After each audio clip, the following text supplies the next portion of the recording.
ദൈവമാത്മാവാകുന്ന ദൈവത്തെ നമസ്കരിക്കുന്നവർ ആത്മാവിലും സത്യത്തിലും നമസ്കരിക്കണം. സകല ഭൂവാസികളുമായുള്ളവരെ യഹോവയ്ക്ക് ആർപ്പെടുവിൻ. സന്തോഷത്തോടെ യഹോവയെ സേവിപ്പിൻ. സംഗീതത്തോടെ അവിടുത്തെ സന്നിധിയിൽ വരുവിൻ. യഹോവ തന്നെ ദൈവം എന്നറിവിൻ. അവിടെ നമ്മെ ഉണ്ടാക്കി നാം ദൈവത്തിലുള്ളവരാകുന്നു. നമുക്ക് മുട്ടുകുത്തി പ്രാർത്ഥിക്കാം. സർവശക്തനായ ദൈവമേ, അങ്ങേക്ക് സകല ഹൃദയങ്ങളും തുറന്നിരിക്കുന്നവയും സകല ആഗ്രഹങ്ങൾ അറിയപ്പെട്ടവയുമാകുന്നു. അങ്ങനെ രഹസ്യങ്ങളൊന്നും മറന്നിരിക്കുന്നില്ല. ഞങ്ങൾ അങ്ങയെ പൂർണ്ണമായി സ്നേഹിക്കാനും അങ്ങയുടെ പരിശുദ്ധ നാമത്തെ യോഗ്യമായി മഹത്വപ്പെടുത്താനും പരിശുദ്ധാത്മാവിന്റെ വിശ്വാസത്താൽ ഞങ്ങളുടെ ഹൃദയങ്ങളെയും നിലവുകളെയും ഞങ്ങളുടെ കർത്താവായ യേശുക്രിസ്തു മൂലം വെളിപ്പാക്കിയല്ലേ. ആമേൻ. ദൈവനാമസ്തുതിക്ക് മഹത്വത്തിനുമായി ക്രിസ്ത്യ ആരാധനയ്ക്കുള്ള പാഠപുസ്തകത്തിൽ ഭൂലോകരാമെല്ലാവരുമേ കർത്താവിൻ നാമം വാഴ്ത്തുവിന് തുടർന്ന് 89-ാമത്തെ പാട്ട് നമുക്കെല്ലാവർക്കും എഴുന്നേറ്റ് എന്ന് പാടാം.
89-ാം ആരാധനക്രമം 7-ാം പുറം 5-ാം ഭാഗത്തിലാണെന്ന സ്തുതി ലിത്താനി അതിനായി ഉപയോഗിക്കാം.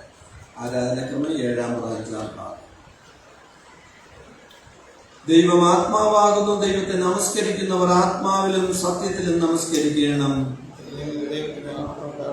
ദൈവം വെളിച്ചമാകുന്നു. അവിടുന്ന് വെളിച്ചത്തിൽ ഇരിക്കുന്നത് പോലെ നാം വെളിച്ചത്തിൽ നടക്കുന്നുവെങ്കിൽ നമുക്ക് തമ്മിൽ കൂട്ടായ്മയുണ്ട്. ദൈവം സ്നേഹമാകുന്നു. സ്നേഹിക്കുന്നവരെല്ലാം ദൈവത്തിൽ നിന്ന് ജനിച്ചിരിക്കുന്നു, ദൈവത്തെ അറിയുകയും ചെയ്യുന്നു. ദൈവം നമുക്ക് നിത്യജീവൻ തന്നു. ആ ജീവൻ അവിടുത്തെ പുത്രനിലുണ്ട്.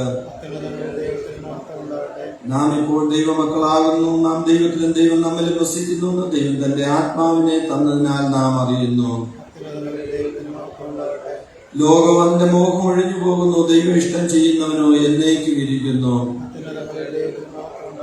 നമ്മുടെ പാപങ്ങൾ ഏറ്റുപറയുന്നുവെങ്കിൽ അവിടെ നമ്മോട് ക്ഷമിച്ച് സകല അനീതിയും പോയി നമ്മെ ശുദ്ധീകരിക്കാൻ തക്കവണ്ണം വിശ്വസ്തനും നീതിമാനുമാകുന്നു.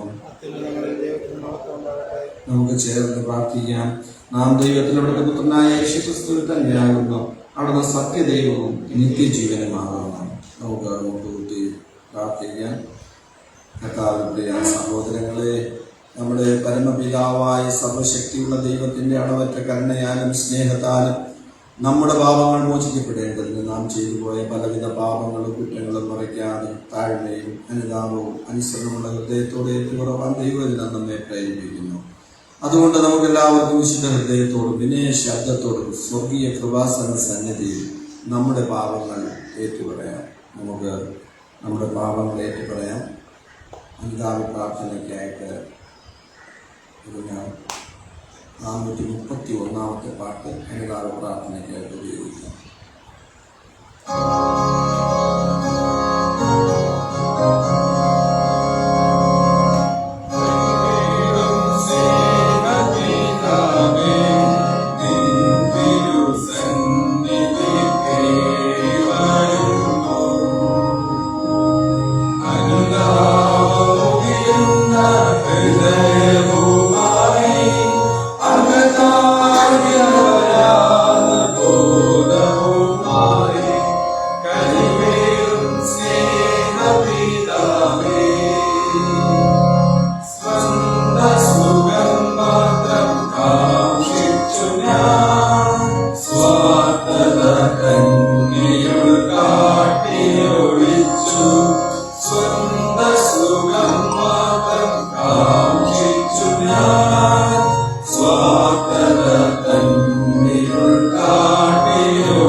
ശിരസിൽ പോലെ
പാപം ചെയ്തുവെങ്കിലും നീതിമാനായ യേശുക്രിസ്തു എന്ന കാര്യസ്ഥൻ നമുക്ക് പിതാവിന്റെ അടുക്കലുണ്ട്.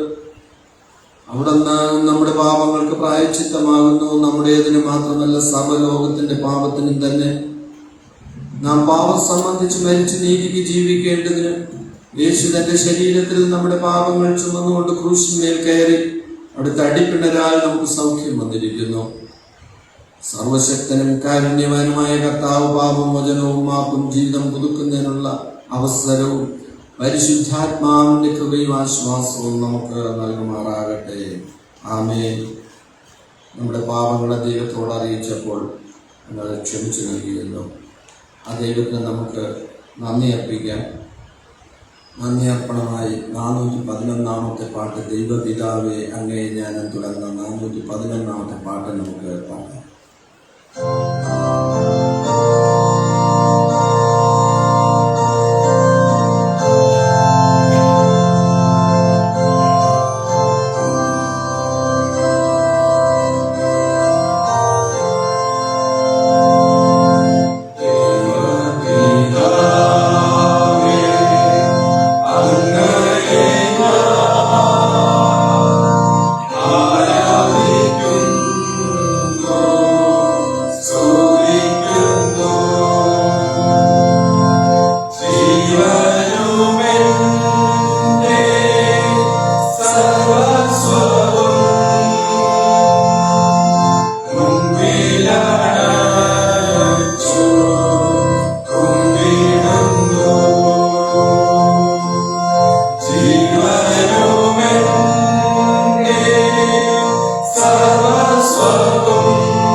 സങ്കീർത്തനം നമുക്ക് ചേർന്ന് വായിക്കാം.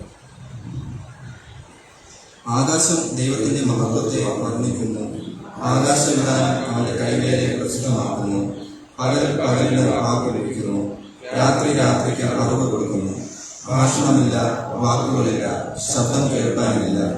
ഭൂമിയിൽ എല്ലായിടവും അതിന്റെ അളവ് മൂലം ഭൂതലത്തിന്റെ അറ്റത്തോളം അതിന്റെ വചനങ്ങളും ചെല്ലുന്നു. അവിടെ അവൻ സൂര്യനെ ഒരു കൂടാരം അടിച്ചിരിക്കുന്നു. അത് മണവറയിൽ നിന്ന് പുറപ്പെടുന്ന ആമണത്തുള്ളിൽ വീരനെ പോലെ തന്റെ ഓട്ടം ഓടുവാൻ സന്തോഷിക്കുന്നു. ആകാശത്തിന്റെ അറ്റത്തു നിന്ന് അതിന്റെ ഉദയവും അറുതി വരെ അതിന്റെ അയവും ആകുന്നു. അതിന്റെ ഉഷ്ണ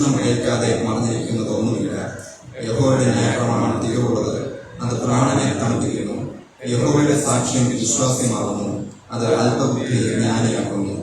യഹോവയുടെ ആജ്ഞകൾ നേരുള്ളവ, അവ ഹൃദയത്തെ സന്തോഷിപ്പിക്കുന്നു. യഹോവയുടെ കൽപ്പന നിർമ്മലമായത്, അത് കണ്ണുകളെ പ്രകാശിപ്പിക്കുന്നു. യഹോവ ഭക്തി നിർമ്മലമായത്, അത് എന്നേക്കും നിലനിൽക്കുന്നു. യഹോവയുടെ വിധികൾ സത്യമായവ, അവ ഒട്ടൊഴിയാതെ നീതിയുള്ളവയാകുന്നു. അവ പൊന്നിലും വളരെ തങ്കത്തിലും ആഗ്രഹിക്കത്തക്കവ, തേനിലും തേങ്കടയിലും മധുരമുള്ളവ. അടിയനും അവയാൽ പ്രബോധനം ലഭിക്കുന്നു. അവയെ പ്രമാണിക്കുന്നതിനാൽ വളരെ പ്രതിഫലമുണ്ട്. തന്റെ തെറ്റുകളെ ആഗ്രഹിക്കുന്നവ മറഞ്ഞിരിക്കുന്ന തെറ്റുകളെ പോക്കിയെ രചിക്കണമേ. സ്വമേധാപങ്ങളെ അകറ്റി അടിയനെ കാക്കണമേ. അവ എന്റെ മേൽ വാഴരുതേ. എന്നാൽ ഞാൻ നിഷ്കളങ്കനും മഹാപാതകൃത്യമായിരിക്കും. എന്റെ പാതയും എന്റെ വീണ്ടെടുപ്പുകാരനുമായ യഹോവേ, എന്റെ വായിലെ വാക്കുകളും എന്റെ ഹൃദയത്തിന്റെ ധ്യാനം നിങ്ങൾക്ക് പ്രസാദമായിരിക്കുമാറാകട്ടെ. പിതാവിനും പുത്രനും പരിശുദ്ധാത്മാവിനും മഹത്വമുണ്ടാകട്ടെ. ആദ്യപ്പോഴത്തേക്ക് പ്രകാരം തന്നെ എല്ലാവരും ഇന്നത്തേക്കുള്ള വേദഭാഗങ്ങൾ വായിച്ചു.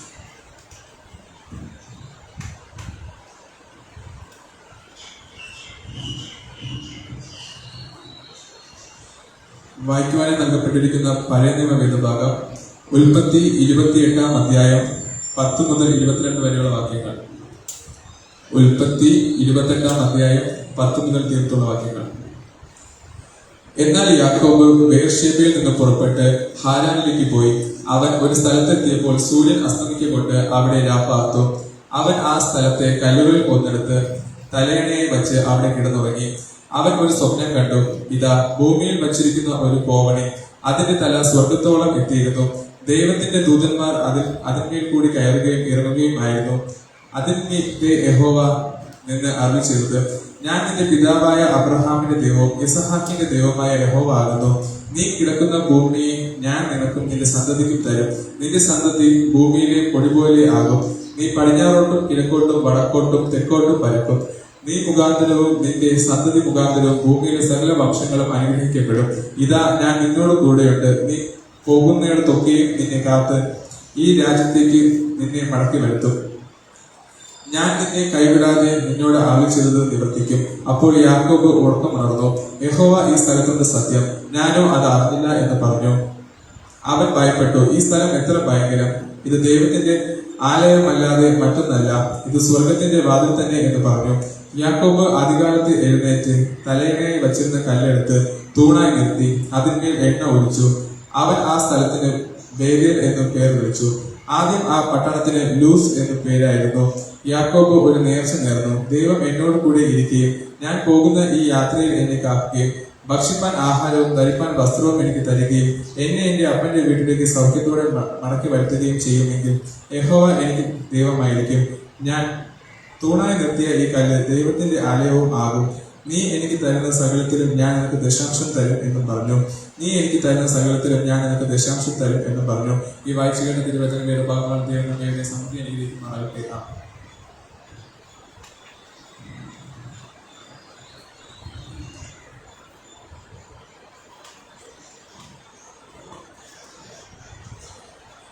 വായനയ്ക്കായി നൽകിയിട്ടുള്ള ലേഖനഭാഗം അപ്പോസ്തല പ്രവൃത്തികൾ 20-ാം അധ്യായം 7 മുതൽ 12 വരെയുള്ള വാക്യങ്ങൾ.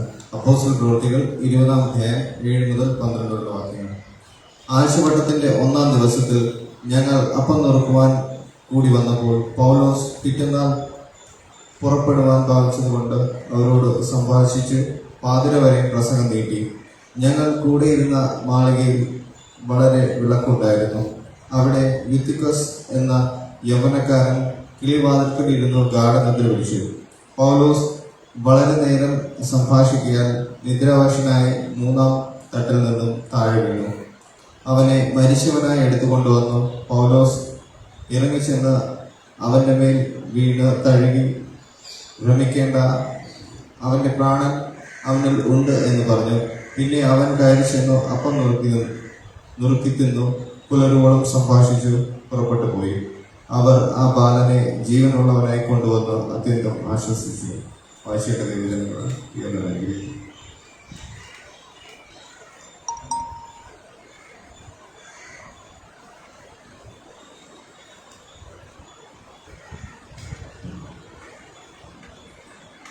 വായനയ്ക്കുള്ള സുവിശേഷ ഭാഗം വിശുദ്ധ യോഹന്നാൻ എഴുതിയ സുവിശേഷം 20-ാം അധ്യായം 11 മുതൽ 18 വരെയുള്ള വാക്യങ്ങൾ. വിശുദ്ധ യോഹന്നാൻ എഴുതിയ സുവിശേഷം 20-ാം അധ്യായം 11 മുതൽ 18 വരെയുള്ള വാക്യങ്ങൾ. എന്നാൽ മറിയ കല്ലറയ്ക്കൽ പുറത്ത് കരഞ്ഞുകൊണ്ട് നിന്നു.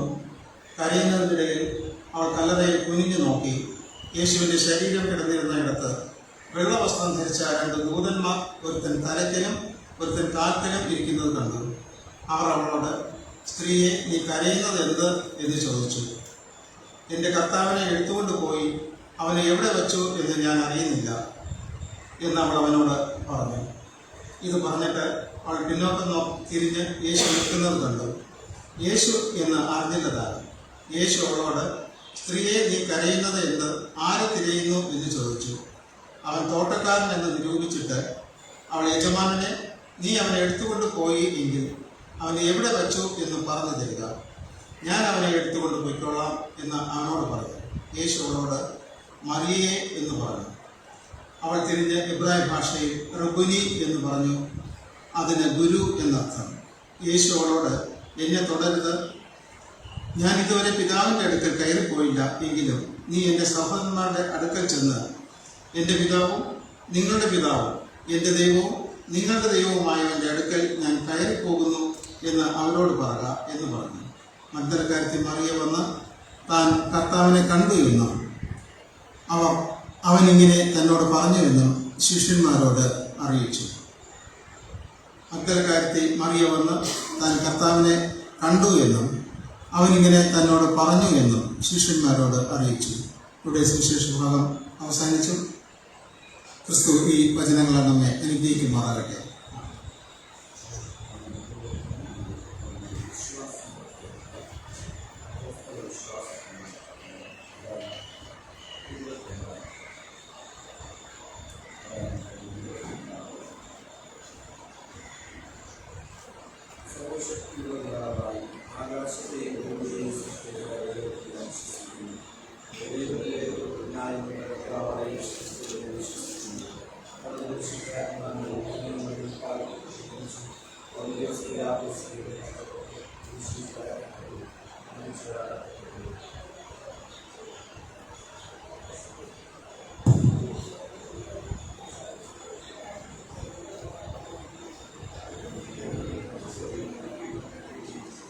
പരിശുദ്ധാത്മാവിനെ വിശ്വസിക്കുന്നു. വിശുദ്ധ കാതോലിക സഭയിലും വിശുദ്ധന്മാരുടെ സംസർഗത്തിലും ഭാവമോചനത്തിലും മരിച്ചവരുടെ പുനരുദ്ധാനത്തിലും നിത്യജീവനിൽ ഞാൻ വിശ്വസിക്കുന്നു. മധ്യസ്ഥ പ്രാർത്ഥനയ്ക്കായി നമ്മുടെ കുട്ടികളെ നടക്കാം.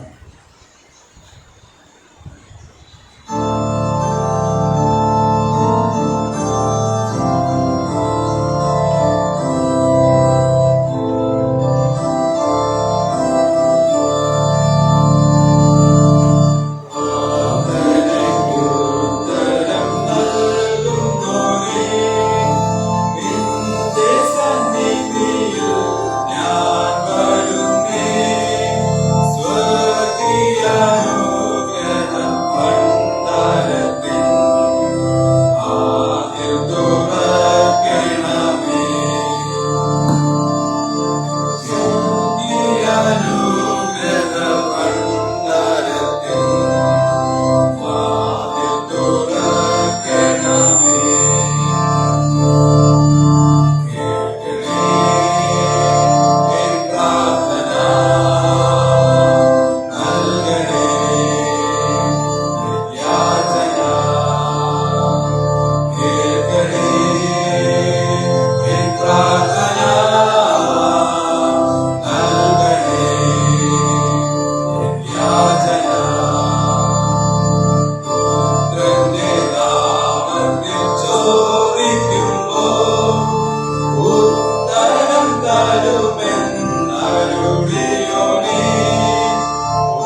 അതിനായി സ്തോത്രം ചെയ്യുന്നു, സ്തുതിക്കുന്നു.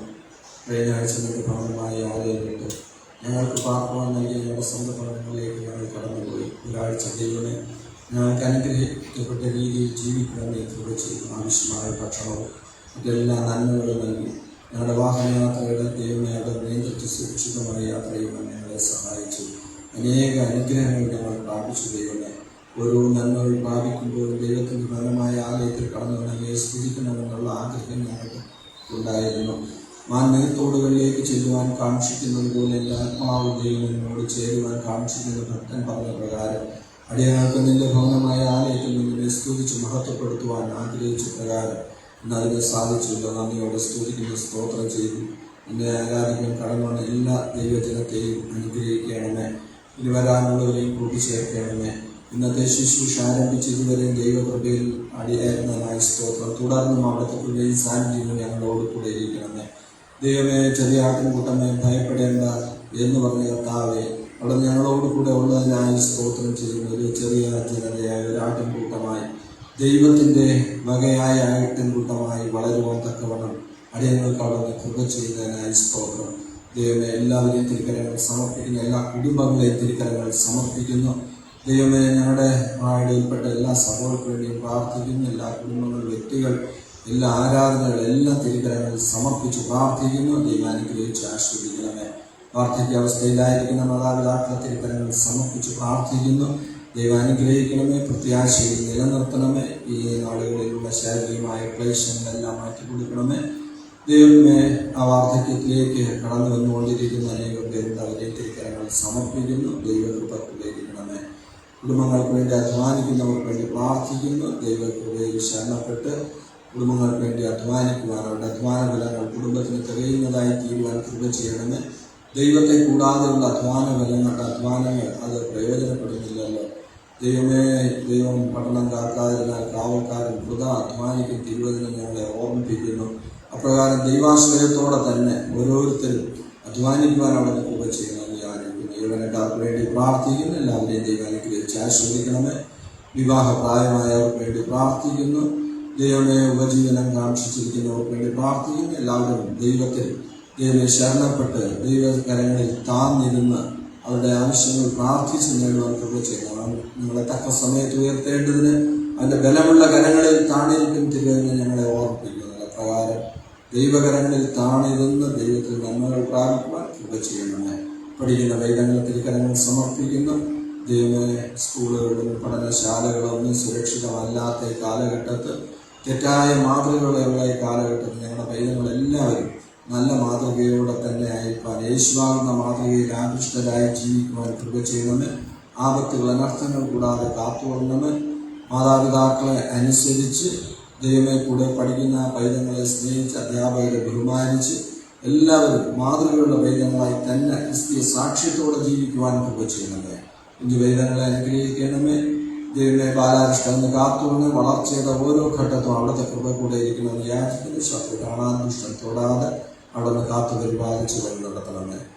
സമാനത്തിൽ വിശ്രമിക്കുന്ന മക്കളുണ്ട്. അല്ലെങ്കിൽ തിരുക്കരങ്ങൾ സമർപ്പിക്കുന്നു. പൈതങ്ങളെല്ലാം അനുഗ്രഹിക്കണമേ. പൂർണ്ണമായ ആരോഗ്യം വീണ്ടെടുക്കുവാൻ മക്കളെ സഹായിക്കണമേ. ഗർഭിണികളായിരിക്കുന്നവരുണ്ട്. ദൈവമേ, ഈ സന്ദർഭത്തിൽ ലഭ്യമാകുന്ന എല്ലാ പരിചരണങ്ങളെയും വാഴ്ത്തി അനുഗ്രഹിച്ച് നൽകണമെന്ന് യാചിക്കും. ദൈവമേ, ഞങ്ങളിലുള്ള രോഗികളെ തിരുക്കരങ്ങൾ സമർപ്പിക്കും. ദൈവമേ, 4 ആൾ പക്ഷപാതക്കാരനെ ചുമന്നുകൊണ്ട് യേശുവിന്റെ സന്നിധിയിൽ ഇറക്കി വെച്ചുവല്ലോ. ആ സന്ദർഭത്തിൽ അവരുടെ വിശ്വാസങ്ങളുടെ പക്ഷപാതക്കാരനെ സൗഖ്യമാക്കി യേശുവെ, ഞങ്ങൾ ഒരു മനസ്സോടെ ഞങ്ങളിലുള്ള എല്ലാ ക്ഷീണമുള്ളവരെയും രോഗികളെയും പ്രയാസം അനുഭവിക്കുന്നവരെയും തിരുക്കരങ്ങൾ സമർപ്പിക്കുന്നു. ദൈവം തന്നെ എല്ലാവർക്കും സൗഖ്യം പ്രദാനം ചെയ്യണമെന്ന് യാചിക്കുന്നു. ഈ സന്ദർഭത്തിൽ പലവിധമായ രോഗങ്ങൾ അനുഭവിച്ച് അത് സ്വന്തമായി ദൈവമേ ദൈവസന്നിധിയിൽ പ്രാർത്ഥനയോടെ ആയിരിക്കുന്നവർ അവർക്കെല്ലാം ആവശ്യമായ സൗഖ്യത്തെ ഈ ആരാധന മധ്യേ തന്നെ ദൈവം കൽപ്പിക്കണമെന്ന് യാചിക്കുന്നു. യേശുവിൻ്റെ ആണിപ്പാടുള്ള കരം എല്ലാവരുടെ മേലും തുറന്നേ അവരുടെ രോഗപ്രയാസങ്ങളെല്ലാം അകറ്റിക്കളയണമെന്ന് യാചിക്കുന്നു. ദൈവം നൽകുന്ന ശക്തി ദൈവമേ അത് ഏറ്റവും വലിയതാകുന്നു. അല്ലാതെ പ്രവഹിക്കണമേ.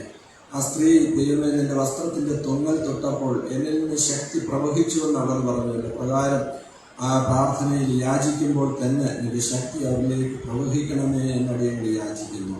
അങ്ങനെ രോഗികൾക്ക് എല്ലാവർക്കും സൗഖ്യം ലഭ്യമാകുവാൻ കൃപ ചെയ്യണമേ.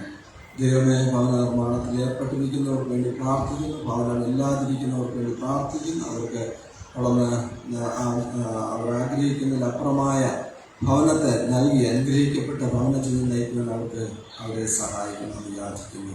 പിന്നെ ദൈവം എല്ലാവരെയും അനുഗ്രഹിച്ച് ആശീർവദിക്കണമേ. ഒരു ഉപജീവന മാർഗത്തിൽ ഏർപ്പെട്ടിരിക്കുന്നവർക്ക് വേണ്ടി പ്രാർത്ഥിക്കുന്നു. ദൈവമേ, സ്വയം തൊഴിലിൽ ഏർപ്പെട്ടിരിക്കുന്നവർക്ക് വേണ്ടി പ്രാർത്ഥിക്കുന്നു. അതുപോലെ കച്ചവടങ്ങൾ ചെയ്ത് ഉപജീവനം ചെയ്യുന്നവർ, വാഹനം ഓടിച്ച് ഉപജീവനം നടത്തുന്നവർ, അപകടകരമായ രംഗങ്ങളിൽ പ്രവർത്തിക്കുന്നവരുടെ തെങ്ങുകയറ്റ തൊഴിലാളികൾ തുടങ്ങി കായികമായിട്ട് അധ്വാനിക്കുന്ന എല്ലാവരെയും തിരുകരങ്ങൾ സമർപ്പിക്കുന്നു. ദൈവമേ, എല്ലാവരെയും അവിടുന്ന് സഹായിക്കണമേ. അവരുടെ അധ്വാന ഫലങ്ങളെ വാഴ്ത്തി അനുഗ്രഹിക്കണമെന്ന് യാചിക്കുന്നു. എല്ലാവർക്കും കായികമായിട്ട് അധ്വാനിക്കുവാൻ ആവശ്യമായ ആരോഗ്യം അവിടെ നൽകണമെന്ന് യാചിക്കുന്നു. ദൈവം ഇങ്ങനെ എല്ലാ കുടുംബങ്ങളെയും അനുഗ്രഹിച്ച് ആശീർവദിക്കണമേ. വിദേശത്തായിരിക്കുന്ന ഞങ്ങളിലുള്ള പ്രിയമുള്ളവരുണ്ട്, അവരെയും തിരുക്കരങ്ങൾ സമർപ്പിക്കുന്നു. ഞങ്ങളവരെ കാണുന്നില്ലെങ്കിൽ ദൈവം കാണുന്നതിനായി സ്തോത്രം. ആരോഗ്യത്തോട് സന്തോഷത്തോട് സമാധാനത്തോട് കാത്തുകൊള്ളണമേ. പഠനത്തിനായിട്ടും ഉപജീവനാർത്ഥവും വിദേശങ്ങളിലും വിദൂരതകളിലുമായിരിക്കുന്ന എല്ലാവരെയും ഞങ്ങൾ അവിടുത്തെ കരങ്ങളിൽ സമർപ്പിച്ച് പ്രാർത്ഥിക്കുന്നു. ദൈവം എല്ലാവരുടെയും കരങ്ങൾക്ക് ആവശ്യമായ ദൈവകൃപ പകരണമേ. രാജ്യസേവനത്തിലും പട്ടാളത്തിൽ, പോലീസിൽ, ഫയർഫോഴ്സിലും എല്ലാം പ്രവർത്തിക്കുന്നവരുണ്ട്. അവരെല്ലാം തിരുക്കരങ്ങൾ സമർപ്പിക്കുന്ന ദൈവമേ, അവരെല്ലാം അനുഗ്രഹിക്കണം. അപകടകരമായി അവരുടെ ജോലി ചെയ്യുവാൻ അവരെ സഹായിക്കണം. ഭീകരപ്രവർത്തനം മൂലം ദൈവമേ കഷ്ടപ്പെടുന്ന ജനങ്ങളെ ഞങ്ങൾ ഓർക്കുന്നു. പ്രത്യേകിച്ച് ഇന്ത്യയിൽ ദൈവമേ അനേകം പേർ ഭീകരപ്രവർത്തനത്തിൻ്റെ ഭീകരത അനുഭവിക്കുന്നു. ദൈവമേ എല്ലാവർക്കും ആശ്വാസം, ദുഃഖത്തിലായിരിക്കുന്ന എല്ലാവർക്കും ആശ്വാസവും സമാധാനവും സന്തോഷവും പകരണമെന്ന് വിചാരിക്കും. ദൈവമേ, ഇങ്ങനെ എല്ലാവരെയും ദൈവം അനുഗ്രഹിച്ച് ആശ്വസിക്കുന്നു. ഞങ്ങളുടെ സഭകളെ തിരുക്കരങ്ങൾ സമർപ്പിക്കുന്നു. ഈ നാളുകളിൽ സഭകളിലുണ്ടായ പ്രതിസന്ധി ഞങ്ങളുടെ സൺഡേ സ്കൂളിൻ്റെ പ്രവർത്തനങ്ങൾ തുടങ്ങി സംഘടനകളുടെ പ്രവർത്തനങ്ങളെ ബാധിച്ചിരിക്കുന്നു. ഞങ്ങളുടെ ഹോമുകളുടെ പ്രവർത്തനങ്ങൾ, ദൈവമേ, റിട്ടയർ ചെയ്ത അച്ഛന്മാരുടെ പ്രശ്നങ്ങൾ തുടങ്ങി അനേകം പ്രയാസങ്ങൾ ഞങ്ങൾ അനുഭവിക്കുന്നു. ദൈവം എല്ലാം കാണുന്നതിനായി സ്തോത്രം. എല്ലാത്തിനോടും ഒരു ശാശ്വതമായ പരിഹാരത്തെ കൽപ്പിച്ചു തരണമേ. ഒരു സാക്ഷ്യമുള്ള ക്രിസ്തീയ സഭയായി മിഷണറിമാർ വിഭാവനം ചെയ്യുന്ന രീതിയിൽ തന്നെ സഭ ശക്തമായിട്ട് ആയിത്തീരുവാൻ കൃപ ചെയ്യണമേ. ദൈവമേ, ഇപ്പോഴുണ്ടായ പ്രതിസന്ധി അതൊരനുഭവപാഠമായി തുടർന്നുള്ള നാളുകളിൽ ഏറ്റവും അനുഗ്രഹിക്കപ്പെട്ട ഒരു സഭയായി ഞങ്ങൾ സഭ മാറുവാൻ ദൈവം കൂടുതലായ കൃപ പകരണമെന്ന് യാചിക്കുന്നു. അങ്ങനെ ദൈവകൃപ കൂടെ ഇരിക്കുന്ന സഹോദര സഭകൾക്ക് വേണ്ടി പ്രാർത്ഥിക്കുന്നു. അവരോട് കനിവ് തോന്നണമേ. അവരെ അനുഗ്രഹിച്ച് ആസ്വദിക്കണമേ. എല്ലാവരും കർത്താവായ യേശുവിൻ്റെ രണ്ടാമത്തെ വരവിന് വേണ്ടി ജനത്തെ ഒരുക്കുന്ന മഹത്തായ ശുശ്രൂഷ ചെയ്യുന്ന സഭകളായി കാണപ്പെടുവാൻ ദൈവം കൃപ ചെയ്യണമെന്ന് യാചിക്കുന്നു. ദൈവം അനേകം ചെറിയ സഭകൾ അതിൻ്റെ നിർമ്മാണ പ്രവർത്തനങ്ങളിലായിരിക്കുന്നു. അവരെല്ലാം ഞങ്ങൾ ഓർക്കുന്നു. ആ നിർമ്മാണ പ്രവർത്തനങ്ങളിലെല്ലാം ദൈവകൃപ കൂടെ ഇരിക്കണമേ. വലുതും ചെറുതുമായ എല്ലാ സഭകളെയും ദൈവം അനുഗ്രഹിച്ച് ആശ്രയിക്കണമെന്ന് യാചിക്കുന്നു. ഈ സന്ദർഭത്ത് ആരാധനകൾ നടക്കുകയാണല്ലോ. ഈ ആരാധനകളിലും ദൈവനാമഹത്വപ്പെടണമേ. എല്ലാ ജീവിതങ്ങളും അനുഗ്രഹിക്കപ്പെടണമേ. എല്ലാ ജീവിതങ്ങൾക്കും ഒരു മാറ്റം ലഭ്യമാകുവാൻ കൃപ ചെയ്യണമേ. ദൈവമേ, ഈ ആരാധന കഴിയുമ്പോൾ എല്ലാവരും ദൈവാത്മാവിനാൽ ശക്തീകരിക്കപ്പെട്ടവരായി യേശുവിനെ ഉയർത്തെഴുന്നേറ്റ് യേശുവിനെ കണ്ടുമുട്ടി ശക്തീകരണം പ്രാപിച്ചതുപോലെ ആയിത്തീരുവാൻ കൃപ ചെയ്യണമേ. എല്ലാ പട്ടക്കാരെയും മേൽപ്പട്ടക്കാരെയും തിരുക്കരങ്ങൾ സമർപ്പിച്ച് പ്രാർത്ഥിക്കുന്നു. ഞങ്ങളുടെ ഡയസിസിൽ ഉൾപ്പെട്ട, സിനഡിൽ ഉൾപ്പെട്ട എല്ലാ സഭകളെയും ദൈവം അനുഗ്രഹിച്ച് ആസ്വദിക്കണമേ. ദൈവമേ, പ്രത്യേകിച്ച് പട്ടക്കാരെ തിരുക്കരങ്ങൾ സമർപ്പിച്ച് പ്രാർത്ഥിക്കുന്നു. ഈ നാളുകളിൽ സാക്ഷ്യമുള്ള ജീവിതം നയിക്കുവാൻ എല്ലാവർക്കും അവിടെ കൂടുതലായ കൃപ പകരണമേ. അനേകം പേർ തങ്ങളുടെ സാക്ഷ്യം ദൈവമേ നഷ്ടപ്പെടുത്തി നന്മ തിന്മ തിരിച്ചറിയാൻ സാധിക്കാത്ത വിധം തിന്മയോട് സമരസപ്പെട്ട് കൂട്ടിച്ചേർന്ന് മുന്നോട്ട് പോകുന്നുവല്ലോ. ദൈവം അവരെല്ലാം ദൈവമേ അവരോട് ശാന്തമായി വാദിക്കണമേ. ദൈവമേ, അവരുടെ നീതിയുടെ പക്ഷത്ത് നിന്നുകൊണ്ട് ദൈവത്തെ മഹത്വപ്പെടുത്തുവാൻ, സഭയെ കെട്ടിപ്പൊക്കുവാൻ അവർക്ക് അവസരം നൽകണമെന്ന് യാചിക്കുന്നു. അങ്ങനെ ഞങ്ങളുടെ സഭയെ അനുഗ്രഹിക്കണമേ. ഞങ്ങളുടെ എല്ലാ സഭകളും, ഇതര സഭകൾ എല്ലാം അനുഗ്രഹിക്കണമേ. ഞങ്ങളുടെ മിഷൻ പ്രവർത്തനങ്ങൾ അനുഗ്രഹിക്കണമേ. ഉത്തരേന്ത്യയിൽ നടക്കുന്ന എല്ലാ മിഷൻ പ്രവർത്തനങ്ങളും ദൈവത്താൽ അനുഗ്രഹിക്കപ്പെട്ടതായി തീരുമാനം കൃപ ചെയ്യണമേ. അനേകം ദൈവമേ സഭകൾ ആക്രമിക്കപ്പെട്ട് തകർക്കപ്പെടുന്നു. ആരാധനകൾ അലങ്കോലമായി കിടക്കുന്നു. ആലയങ്ങൾ ദൈവമേ തകർന്നു കിടക്കുന്നു. കൂട്ടിക്കിടക്കുന്ന ആലയങ്ങളുണ്ട്. ഇതെല്ലാം ഞങ്ങൾ സങ്കടത്തോടെ ഓർത്ത് ദൈവസന്നിധിയിൽ ദൈവമേ ഞങ്ങളുടെ സങ്കടങ്ങളെ ബോധിപ്പിക്കുന്നു. ദൈവം തന്നെ അതിന് പരിഹാരം ഉണ്ടാക്കണമേ. എതിർക്കുന്നവർ കൂടെ അനുകൂലികളായി തീരുമാനം കൃപ ചെയ്യണമേ. ശൗലിനെ പൗലൂസാക്കിയ ദൈവമേ, എതിർക്കുന്നവർ കൂടെ ഈ സുവിശേഷത്തിന്റെ വക്താക്കളായി മാറുവാൻ കൃപ ചെയ്യണം. ദൈവമേ, എല്ലാ സഭാ ശുശ്രൂഷയെ അനുഗ്രഹിക്കണം. അവരുടെ ആവശ്യങ്ങൾ ഉപയോഗിക്കണം. പ്രത്യേകിച്ച് മിഷണർമാർക്ക് ഈ നാളുകളിൽ സാമ്പത്തിക ബുദ്ധിമുട്ടുണ്ട്. അവരോട് കരുതത്തോടാണ്. മിഷൻ ഫീൽഡിലെ എല്ലാ വിശ്വാസികളെയും അവർ ബലപ്പെടുത്തണമെന്ന് യാചിക്കുന്നു. ഞങ്ങൾ ലോക സമാധാനത്തിന് വേണ്ടി പ്രാർത്ഥിക്കും. ദൈവമേ, ഭയങ്കരമായ യുദ്ധങ്ങൾ മൂലം കഷ്ടപ്പെടുന്ന രാജ്യങ്ങളുണ്ട്. പ്രത്യേകിച്ച് ദൈവമേ, ഇസ്രായേലിലുള്ള ആ പ്രതിസന്ധികൾ ദൈവം കാരണം പൂർണ്ണമായ സമാധാനം ഉണ്ടാകുവാൻ ദൈവം കൃപ ചെയ്യണമെന്ന് യാചിക്കുന്നു. പ്രകൃതിക്ഷോഭം മൂലം കഷ്ടപ്പെടുന്ന ജനങ്ങളുണ്ട്. ദൈവമേ, പകർച്ചവ്യാധികൾ മൂലം കഷ്ടപ്പെടുന്നവരുണ്ട്. അനേകം പേർ തങ്ങളുടെ കുടുംബങ്ങളിൽ നിന്ന് മാറ്റപ്പെട്ട് ടെന്റുകളിലൊക്കെ ജീവിക്കുന്നത് ഞങ്ങൾ ഓർക്കുന്നു. അവർക്ക് ആവശ്യമായ ഉള്ള വൈദ്യുതി ഇല്ല, മെഡിക്കൽ സഹായങ്ങളില്ല എന്നെല്ലാം ഞങ്ങൾ അറിയുന്നു. ദൈവം അവരോട് കനിയതോന്നുന്നു. കുഞ്ഞുങ്ങൾക്ക് പഠിക്കുവാനുള്ള സാഹചര്യങ്ങളില്ല. ദൈവമേ, അവിടെ നിന്ന് എല്ലാ ഭരണാധികാരികളുടെ ഉള്ളിലും അവിടെ നിന്ന് പ്രവർത്തിക്കണമെന്ന് സമാധാനത്തോടെ എല്ലാവരും തങ്ങളുടെ ശുശ്രൂഷകൾ ഭംഗിയായി നിർവഹിക്കുവാൻ അവരെ സഹായിക്കുന്നത്. ലോകമെമ്പാടുമുള്ള ക്രിസ്ത്യാനികളെ തിരുകരങ്ങൾ സമർപ്പിക്കുന്നു. പ്രത്യേകിച്ച് പാശ്ചാത്യ രാജ്യങ്ങളിലുള്ള ക്രിസ്ത്യാനികളെ ദൈവകരങ്ങളിൽ സമർപ്പിക്കുന്നു. എന്നാൽ ശക്തമായി സുവിശേഷ പ്രവർത്തനം നടത്തിയവർ ദൈവത്തിന്റെ അനുഗ്രഹം പ്രാപിച്ച് ലൗകിക ജീവിതം നയിക്കുകയും സുവിശേഷത്തെ ത്യജിച്ച് കളയുകയും ചെയ്തിരിക്കുന്നുവല്ലോ. ദൈവമേ, അവർ വീണ്ടും സുവിശേഷം അവരുടെ വാഹകരായി തീരുവാൻ അവരെ സഹായിക്കണമേ. ആഫ്രിക്കയിലും മറ്റ് രാജ്യങ്ങളിലെല്ലാം നടക്കുന്ന എല്ലാ സുവിശേഷ പ്രവർത്തനങ്ങളും അനുഗ്രഹിക്കണമേ. ദൈവമേ, ഈ പകൽ ഞങ്ങൾക്ക് അനുഗ്രഹിച്ചു നൽകാനായി സ്തോത്രം. ആരാധിക്കുവാൻ ഞങ്ങൾക്ക് ഒത്തുകൂടുവാൻ ദൈവം കൃപ ചെയ്യാനായി സ്തോത്രം. ദൈവമേ, ഞങ്ങൾ ആരാധിക്കുന്നതിൻ്റെ അനുഗ്രഹങ്ങൾ ഞങ്ങൾ പ്രാപിച്ചതുകൊണ്ടാണ് ഞങ്ങൾ വീണ്ടും വീണ്ടും അവിടുത്തെ സഭയിലേക്ക് കടന്നു വരുന്നത്. ഞങ്ങളുടെ പൂർവ്വരും അപ്രകാരം അനുഗ്രഹങ്ങൾ പ്രാപിച്ചു. അത് അവരുടെ അനുഗ്രഹം അനുഭവിക്കുകയും തലമുറകൾക്ക് കരുതി വയ്ക്കുകയും ചെയ്തുകൊള്ളു. അത് ഞങ്ങൾ അനുഭവിക്കുന്ന ദൈവമേ, ഞങ്ങളും ദൈവത്തെ യഥാവിധി ആരാധിച്ച് ദൈവമേ അനുഗ്രഹങ്ങൾ ഞങ്ങൾ പ്രാപിക്കുവാൻ ഞങ്ങളുടെ തലമുറകൾക്ക് അത് കരുതി വയ്ക്കുവാൻ കൃപ ചെയ്യണം. ഇന്നത്തെ വചന കേൾവി അനുഗ്രഹിച്ചു നൽകണമേ.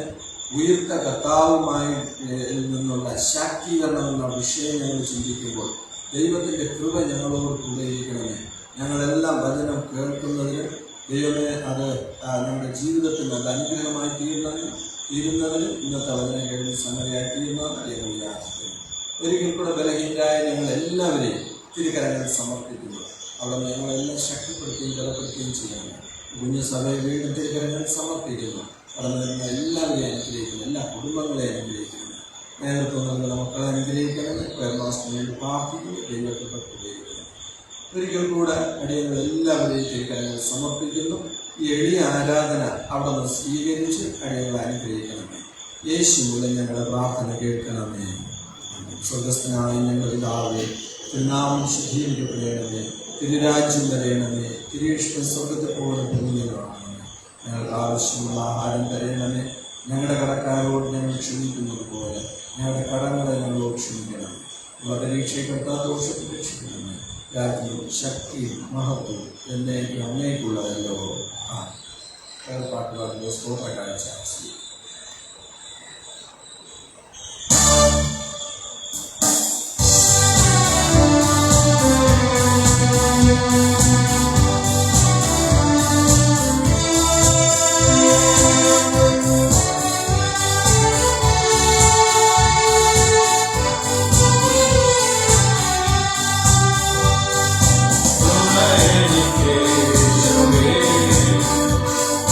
Kura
നയോളമെന്നെ നടത്തി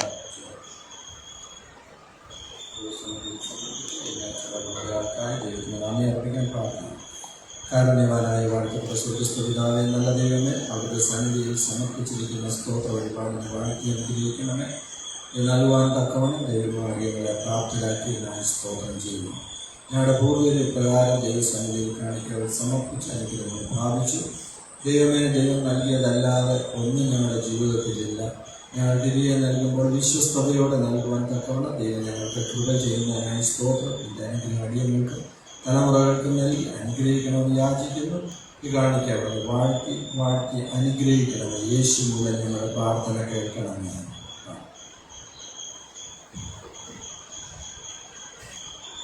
അറിയിപ്പായിട്ട് പ്രത്യേകിച്ച് പറയാനായിട്ടുള്ളത് നമ്മൾ പിക്നിക്കിൻ്റെ കാര്യം പറഞ്ഞിരുന്നു. അത് ക്രമീകരിച്ചിട്ടുണ്ട്. ആലപ്പുഴ നമുക്ക് ബോട്ട് യാത്ര, നമ്മുടെ സർക്കാരിൻ്റെ ബോട്ട് AC ബോട്ടാണ് ക്രമീകരിച്ചിരിക്കുന്നത്. ഇവിടുന്ന് യാത്ര ചെയ്ത് ബോട്ടിൽ പോയി പറഞ്ഞു വരുന്നതിന് 1500 രൂപയാണ്. ധാരണയുള്ള ഫുഡും ഉച്ചയുള്ള ഫുഡും ബോട്ടിൽ തന്നെ ലഭ്യമാണ്. വരുന്ന വഴിക്ക് നമ്മളത് കഴിക്കണം. ഇതാണ് ക്രമീകരണം. കൂടുതൽ അതിനെക്കുറിച്ച് വ്യക്തമായിട്ട് അറിയാനായിട്ട് ശ്രീമാതായിട്ട് അതിനെക്കുറിച്ച് മനസ്സിലാക്കാനായിട്ട് പ്രത്യേകിച്ച് നമ്മളെ പോകുന്നു. മറ്റു പ്രത്യേകമായ അറിയിപ്പുകളിൽ വരുന്ന ഞായറാഴ്ച ഒരു സ്നാനം ഉണ്ടായിരിക്കും. ആരെങ്കിലും പ്രത്യേകിച്ച് സ്നാനത്തിന് പേര് തരാനാണെങ്കിൽ അറിയിക്കണമെന്ന് ഓർമ്മിപ്പിക്കുന്നു. ദൈവനാമം മഹത്വത്തിനായി നമുക്ക് സമർപ്പിക്കും. 60-ാമത്തെ പാട്ട്, ആത്മാവേ വന്ന് എൻ്റെ മേൽ നീ ഉദിക്കണമെന്ന് തുടങ്ങുന്ന 60-ാമത്തെ പാട്ട് നമുക്ക് എല്ലാവർക്കും എഴുന്നേറ്റ് എന്ന് പാടാം.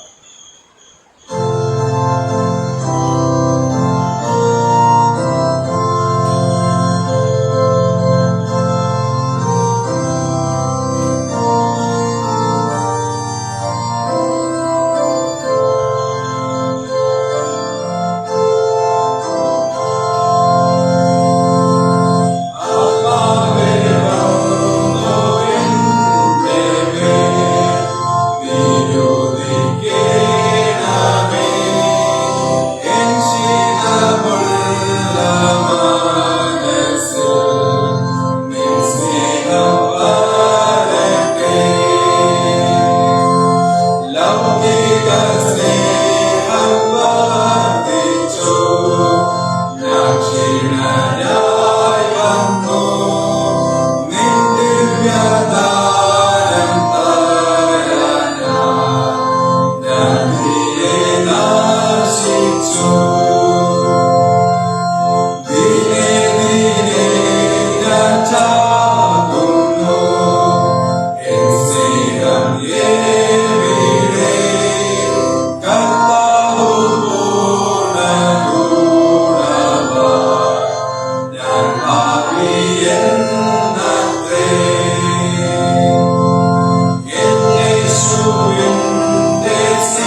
ചിന്തിക്കുന്നു. ഉയർത്ത കർത്താവിനാലുള്ള ശാക്തീകരണം എന്ന വിഷയം ഞങ്ങൾ ചിന്തിക്കുമ്പോൾ ദൈവമേ അതിനെ അവിടുന്ന് അനുഗ്രഹിച്ചു തുടങ്ങി എല്ലാ വചനങ്ങളെയും ദൈവങ്ങൾക്ക് അനുഗ്രഹിച്ചു തുടങ്ങണം. വചനം കേൾക്കുന്ന ഈ പ്രിയ മക്കളെയും വചനം സംസാരിക്കുന്നവരെല്ലാവരെയും അവിടുത്തെ ക്രൂശിലെ പറവിൽ മറച്ചുകൊള്ളുന്ന യേശുവിൻ്റെ ഞങ്ങളുടെ പ്രാർത്ഥന കേൾക്കണമേ. പ്രിയമുള്ളവരെ, ഉയർപ്പിന് ശേഷം വരുന്ന ഒന്നാമത്തെ ഞായറാഴ്ചയാണ്. തുടർന്നുള്ള ഓരോ ഞായറാഴ്ചകളും നമ്മൾ പറയുന്നത് ഉയർപ്പ് കഴിഞ്ഞ് 2-ാം ഞായർ, ഉയർപ്പ് കഴിഞ്ഞ് 3-ാം ഞായർ, ഇങ്ങനെയാണ്. ഉയർപ്പിന് മുമ്പേ തുടങ്ങുന്നത് എങ്ങനെയാണ്? ഉയർപ്പിന് മുമ്പേ 5-ാം ഞായർ, 4-ാം ഞായർ, ഇങ്ങനെയാണ്. ഇതൊരു പ്രത്യേക രീതി. ഇതുപോലെ ഇനി മറ്റൊരു കാര്യമാണ് ആഗമനകല. ആഗമനത്തിൽ 1, ആഗമനത്തിൽ 2, ഇങ്ങനെ നമ്മൾ പറയുന്നത്. ഈ ഉയർപ്പിന് ഇത്രയും വലിയ പ്രാധാന്യം എന്താണെന്ന് ഇന്നത്തെ ലേഖന പാഠത്തിൽ നമ്മൾ വായിച്ചു. അതാണ് അവിടെ ആഴ്ചവട്ടത്തിൻ്റെ 1. അപ്പം നുറുക്കലിന് വേണ്ടി കൂടി വരുമ്പോൾ വാസ്തവത്തിൽ കർത്താവ് മരിച്ച അപ്പോഴും തന്നെ, അത് കഴിഞ്ഞ ഉടൻ തന്നെ ശിഷ്യന്മാർ ആ ഉയർത്തെഴുന്നേറ്റ ദിവസത്തിനെ ആരാധിക്കാൻ തുടങ്ങി. അന്നാണ് അവർ ആരാധിക്കാൻ തുടങ്ങി. അപ്പൊ യഹൂദന്മാർ ശബത്ത് ദിവസത്തിനെ ആരാധിക്കാൻ എടുത്തു. എന്നാൽ ചിട്ടവട്ടങ്ങളൊക്കെ യഹൂദന്മാരുടേതുപോലെ തന്നെ. എന്നാൽ കർത്താവിൻ്റെ ശിഷ്യന്മാർ ഈ അപ്പം മുറിക്കുന്നതിനും ഞാൻ വരുവോളം എൻ്റെ ഓർമ്മയ്ക്കായി ചെയ്യും എന്ന് പറഞ്ഞ് അതിനു വേണ്ടി തിരഞ്ഞെടുത്തത് ആഴ്ചവട്ടത്തിൻ്റെ 1-ാണ്. ആ ലേഖന പാഠം വായിച്ച് നോക്കിയാൽ നമുക്ക് മനസ്സിലാകും. നമുക്ക് ഒരുപാട് സംശയങ്ങൾക്കുള്ള പരിഹാരം കൂടിയാണ്. അപ്പം അന്നത്തെ ആരാധന രീതി തെർത്തുല്യൻ, സഭാപിതാക്കന്മാരായ തെർത്തുല്യനൊക്കെ രേഖപ്പെടുത്തിയിരിക്കുന്നത് അപ്പം മുറിക്കൽ ശുശ്രൂഷ എന്നുള്ളത്. അതാണ് ഏറ്റവും പ്രധാനപ്പെട്ടത്. കാരണം കർത്താവ് പറഞ്ഞതിൻ്റെ വാച്യാർത്ഥത്തിൽ അവരെടുത്തു. അപ്പം മുറിക്കുക ഞാൻ വരുവോളം എൻ്റെ ഓർമ്മയ്ക്കായി ചെയ്യുക. അപ്പം ആരാധന കർത്താവ് നടത്തിയില്ല. ആരാധനയുടെ ക്രമം ഇതൊക്കെ വരുന്നത് പിന്നീടാണ്. കാരണം പിന്നീട് ആലയങ്ങൾ കൂടി വന്നു. എന്ത് ചെയ്യണമെന്നും ചോദിച്ചുകൊണ്ട് ഓരോരുത്തരെയും അപ്പോസ്തലന്മാരെ സമീപിക്കാനായിട്ട് തുടങ്ങി. അത് കഴിഞ്ഞിട്ട് സഭാപിതാക്കന്മാർ ഇതെല്ലാം രേഖപ്പെടുത്തിയ പുസ്തകത്തിൽ ഇതെല്ലാം ഉണ്ട്. ബൈബിൾ പോലെ വേറൊരു പുസ്തകം ഇതെല്ലാം രേഖപ്പെടുത്തിയതുണ്ട്. അപ്പോൾ അതിനകത്ത് ഇതെല്ലാം ഉണ്ട്. അപ്പോഴാണ് അവരൊരു ക്രമം രേഖപ്പെടുത്തി, ക്രമം വെച്ചു. എന്താണെന്ന് പറഞ്ഞാൽ പഴയ നിയമത്തെയും കൂടെ ഇങ്ങെടുത്ത് യഹൂദന്മാരുടെ ആരാധന ക്രമങ്ങളും എല്ലാം എടുത്ത് അതിനനുസരിച്ചാണ് ആരാധന ക്രമപ്പെടുത്തിയത്. അപ്പോൾ വിശുദ്ധന്മാർ മാത്രമേ ദൈവത്തെ ആരാധിക്കാവൂ എന്നുള്ളതാണ് ബൈബിൾ പറഞ്ഞിരിക്കുന്നത്. വിശുദ്ധ കരങ്ങളെ ഉയർത്തുകയും വിശുദ്ധന്മാരെ ദൈവത്തെ ആരാധിക്കാം. അപ്പോൾ അവര് മനസ്സിലാക്കി ഇവിടെ ഇരിക്കുന്ന എല്ലാവരും വിശുദ്ധന്മാരല്ല, അവർ ദൈവത്തെ ആരാധിക്കാൻ വന്നിരിക്കുന്നു. ഓരോ നിക്ഷിപ്ത താല്പര്യക്കാരുണ്ട്. അപ്പോൾ എന്ത് ചെയ്യാം? ഒരു കാര്യം ചെയ്യാം, ആരാധനയ്ക്ക് വരുന്ന എല്ലാവരും വിശുദ്ധരാക്കാം. എങ്ങനെയാണ് ആരാധനയ്ക്ക് വരുന്നവർ വിശുദ്ധരാക്കാനായിട്ട്? ഉടൻ തന്നെ ഈ കുംഭസാരം എന്നൊക്കെ പറയുന്നതിൽ പിന്നെ വന്നതാണ്. അപ്പോൾ ഈ ആദ്യം കത്തോലിക്കരുടെ എല്ലാവരും ഒറ്റ സമയമാണല്ലോ ഉണ്ടായിരുന്നത്. അപ്പോൾ ഉടൻ തന്നെ അവർ ആളുകളെ വിശുദ്ധരാക്കാൻ തുടങ്ങി. ആളുകളെ വിശുദ്ധരാക്കാൻ തുടങ്ങിയതാണ് നമ്മുടെ ലിറ്റർജി.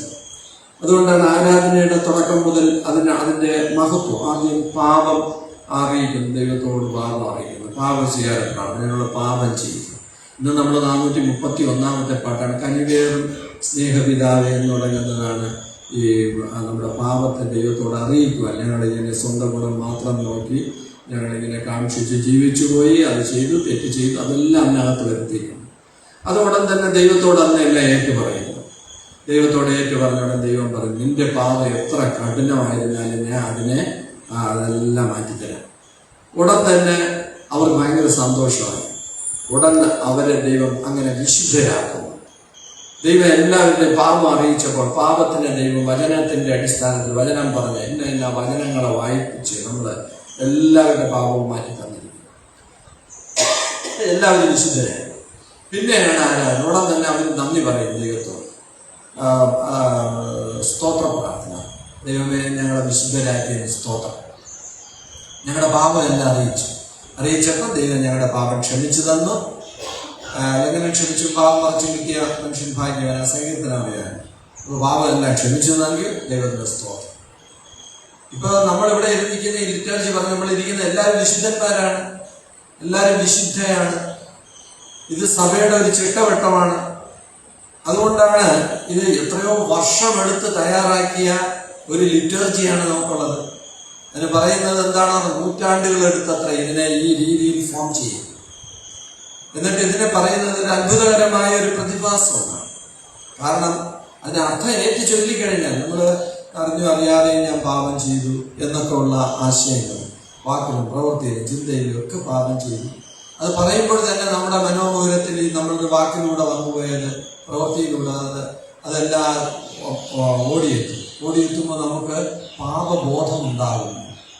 എന്നിട്ട് ആ പാപബോധം ഉടൻ തന്നെ നമ്മൾ എന്ത് ചെയ്യുന്നു? ദൈവത്തോട് അറിയിക്കുന്നു. ഇതെല്ലാം വളരെ ഏറ്റവും അനുഗ്രഹിക്കപ്പെട്ട രീതിയിലുള്ളതാണ്. അപ്പൊ ഈ ഉയർപ്പ് കഴിഞ്ഞ് ഒന്നാമത്തെ ആഴ്ചവട്ടത്തിന്റെ 1-ാം നാൾ ഇത് ആരാധനയ്ക്കായിട്ട് അവർ കൂടി വരികയാണ്. ആദ്യത്തെ ആരാധന. ഈ കൂടിവരവിന്റെ സന്ദർഭത്തെ വാസ്തവത്തിന് ഈ ജീവിതങ്ങൾ പലർക്കും കഴിഞ്ഞുപോയ ദുഃഖ വെള്ളിയാഴ്ചയുടെ അനുഭവങ്ങളാണ്. ദുഃഖ വെള്ളിയാഴ്ചയായി മാറിയ വലിയ വെള്ളിയുടെ നിരാശ അത് പലരുടെയും മനസ്സിനകത്ത് നഷ്ടബോധം. കർത്താവിനെ കാണാനില്ല, കർത്താവ് ഉയർത്തു കാര്യങ്ങളതൊക്കെ പറഞ്ഞ് കർത്താവിനെ ഇല്ല, ഇന്നലെ വരെ കൂടെ ഉണ്ടായിരുന്നു. ജനങ്ങൾക്കും അങ്ങനെ തന്നെ. ഇനി ഞങ്ങൾക്ക് രോഗം വന്നാൽ ആരാണ് സൗഖ്യം നൽകുന്നത്? അല്ലെങ്കിൽ ഓടിച്ചെന്നാൽ ഒരു അഭയകേന്ദ്രമുണ്ട്, അവിടെ ചെന്ന് എൻ്റെ മകൾക്ക് സൗഖ്യം വേണം, ഇതാ 4 ആൾ പക്ഷപാതക്കാരൻ ഇതിന് സൗഖ്യം കൊടുക്കണം, അവിടെ രക്തസ്രാവങ്ങൾ ഓടിച്ചെന്ന് തൊടാൻ യേശുവിന്റെ വസ്ത്രമുണ്ട്, തൊങ്ങലുണ്ട്, ഇനി ആരുണ്ട് എന്നുള്ള നിരാശാബോധം. അതായത് ദുഃഖവെള്ളി, എന്നും ദുഃഖവെള്ളി അനുഭവം. അത് ശിഷ്യഗണങ്ങളെയും അഭ്യുതകാംക്ഷികളെയും ആ മനസ്സിൽ അതിങ്ങനെ തിങ്ങി നിൽക്കുകയാണ്. അവരുടെ ആ നിരാശയെ അതിനെ പ്രത്യാശയാക്കി വാനോളം ഉയർത്തി നിറഞ്ഞു തുളുമ്പി ലോകമെങ്ങും ഒഴുകിയെത്തുന്ന ഒരു അനുഭവമാണ് ദേവാലയ രൂപീകരണത്തിലൂടെ സംഭവിച്ചത്. അതായത് ഈ ഉയർപ്പ് ഞായറാഴ്ച സംഭവിച്ചത്. അതുമൂലമുളവായ, അതായത് ഈ ഉയർപ്പുളവാക്കിയ പ്രത്യാശ എന്ന് പറയുന്ന ആ ഒരു ശക്തി, അത് ഉളവാക്കിയ ചുറ്റോളങ്ങളുടെ ശക്തി ലോകത്തുള്ള ഏതൊരു ശക്തിയെക്കാളും പ്രേമമാണ്. അപ്പൊ ഇന്നൊരു ശക്തിയിലാണ് നമ്മൾ ജീവിക്കുന്നത്, ഒരു ബലഹീനതയിലല്ല. കർത്താവ് പറഞ്ഞ ഒരു വാക്ക് എന്ന് അനേകം പേര് പറയുന്നു. ശരീരത്തിന് രോഗപ്രയാസങ്ങളൊക്കെ ഉണ്ട്, അപ്പൊ അവരുടെ അടുത്തൊക്കെ പോകുമ്പോൾ അവര് പ്രത്യാശയോടെ ആയിരിക്കും തലത്തിൽ. അവർ പറയുന്നത് എന്താണ്? കർത്താവ് പറഞ്ഞ വാക്കാണ് പറയുന്നത്. ജഡമോ ബലഹീനമാണ്, പക്ഷെ ആത്മാവ് എന്ന് പറയുന്നത് ശക്തമാണ്. അപ്പൊ അല്പം ഡയബറ്റീസ് പിടിച്ചുപോയി, തൈറോയിഡിന്റെ ബുദ്ധിമുട്ടുണ്ട്, പ്രഷറുണ്ട്, തലകറക്കം, പല രോഗങ്ങൾ, വാദം, പ്രശ്നങ്ങളൊക്കെ ഉണ്ട് എന്ന് പറഞ്ഞാലും അത് ഉളവാക്കും. അത് നമ്മുടെ ശക്തിയെ, നമ്മുടെ ഉന്മേഷത്തെ, നമ്മുടെ പ്രതീക്ഷയെ, പ്രത്യാശയ്ക്ക് ഒരു ഭംഗവും വരുത്തുന്നില്ല. ഒരു ആന്റിയുടെ കഥ നിങ്ങളുടെ അടുത്ത് പറയാതിരിക്കാൻ പറ്റില്ല. ഞാൻ കൊല്ലത്ത് പോകുമ്പോൾ അവര് പ്രാർത്ഥനയ്ക്കൊക്കെ എന്നും ചിട്ടയോടെ വരും. പഴയ ഒരു അച്ഛൻ്റെ ഭാര്യ, ഫിലിപ്പച്ചൻ്റെ ഭാര്യ, അവരുടെ 2 അനുജത്തിമാർ. അപ്പോൾ അവരെ കുറിച്ച് പറഞ്ഞിരുന്നതാണ്. അവർ ഒരു സ്കൂളിൽ അഡ്മിഷൻസ് ആയിട്ടിരുന്നു. അവരുടെ ഭർത്താവ് ഒരു അഡ്വക്കേറ്റ് ആയിരുന്നു. അദ്ദേഹം മരിച്ചുപോയി. അദ്ദേഹം മരിക്കുന്നതിന് മുമ്പ് തന്നെ ഒരേ ഒരു മകൻ മരിച്ചു. മകനെന്ന് പറയുന്നത് കളക്ടറായിരുന്നു. അവൻ്റെ ചെറുപ്പത്തിൽ തന്നെ കളക്ടർ, വളരെ ചെറുപ്പത്തിൽ, ഡിഗ്രി കഴിഞ്ഞ ഉടൻ തന്നെ വളരെ ചെറുപ്പത്തിൽ AS കിട്ടി. ഉത്തരേന്ത്യയിൽ കളക്ടറായി, ഉത്തരാഞ്ചൽ ആ സ്ഥലത്ത്. അഴിമതിയുമായിട്ട് സന്ധിയില്ലാതെ പെരുമാറിയത്. പക്ഷെ അവനെ ദുഷ്ടന്മാരെ കൊന്ന് കൊക്കയിലേക്ക്, അവരുടെ വണ്ടി ഇടിച്ചിട്ടുണ്ട്, കൊക്കയിലിട്ട് വളരെ കഷ്ടപ്പെട്ട് എന്തോ അല്പമൊക്കെ കിട്ടിയതെല്ലാം കൂടെ കൊണ്ടുവന്ന്. പക്ഷെ ഒറ്റ മകനേ ഉള്ളൂ. അവൻ ഭയങ്കരമായിട്ട് പിടിച്ചു നിന്നു. അവരുടെ ഭർത്താവ് മരിച്ചു. അതിനുശേഷം അവർ ശക്തിയുള്ളൊരു വനിതയായി കാണുന്നു. ഞാൻ പോയതിന് ശേഷം എൻ്റെ അറ്റാക്ക് വന്ന് ഹോസ്പിറ്റലിൽ അവരെ ഞാൻ കാണാൻ പോയിടെ അവരാരെയും അനുവദിക്കുന്നില്ല, കൊതുവലയൊക്കെ ഇട്ടിട്ടുണ്ട്. അപ്പോൾ പ്രാർത്ഥിക്കാനെന്ന് പറഞ്ഞപ്പോൾ പിന്നെ അത് ഒരു ക്രിസ്ത്യൻ കത്തോലിക്കൽ നടത്തുന്ന ആശുപത്രിയാണ്.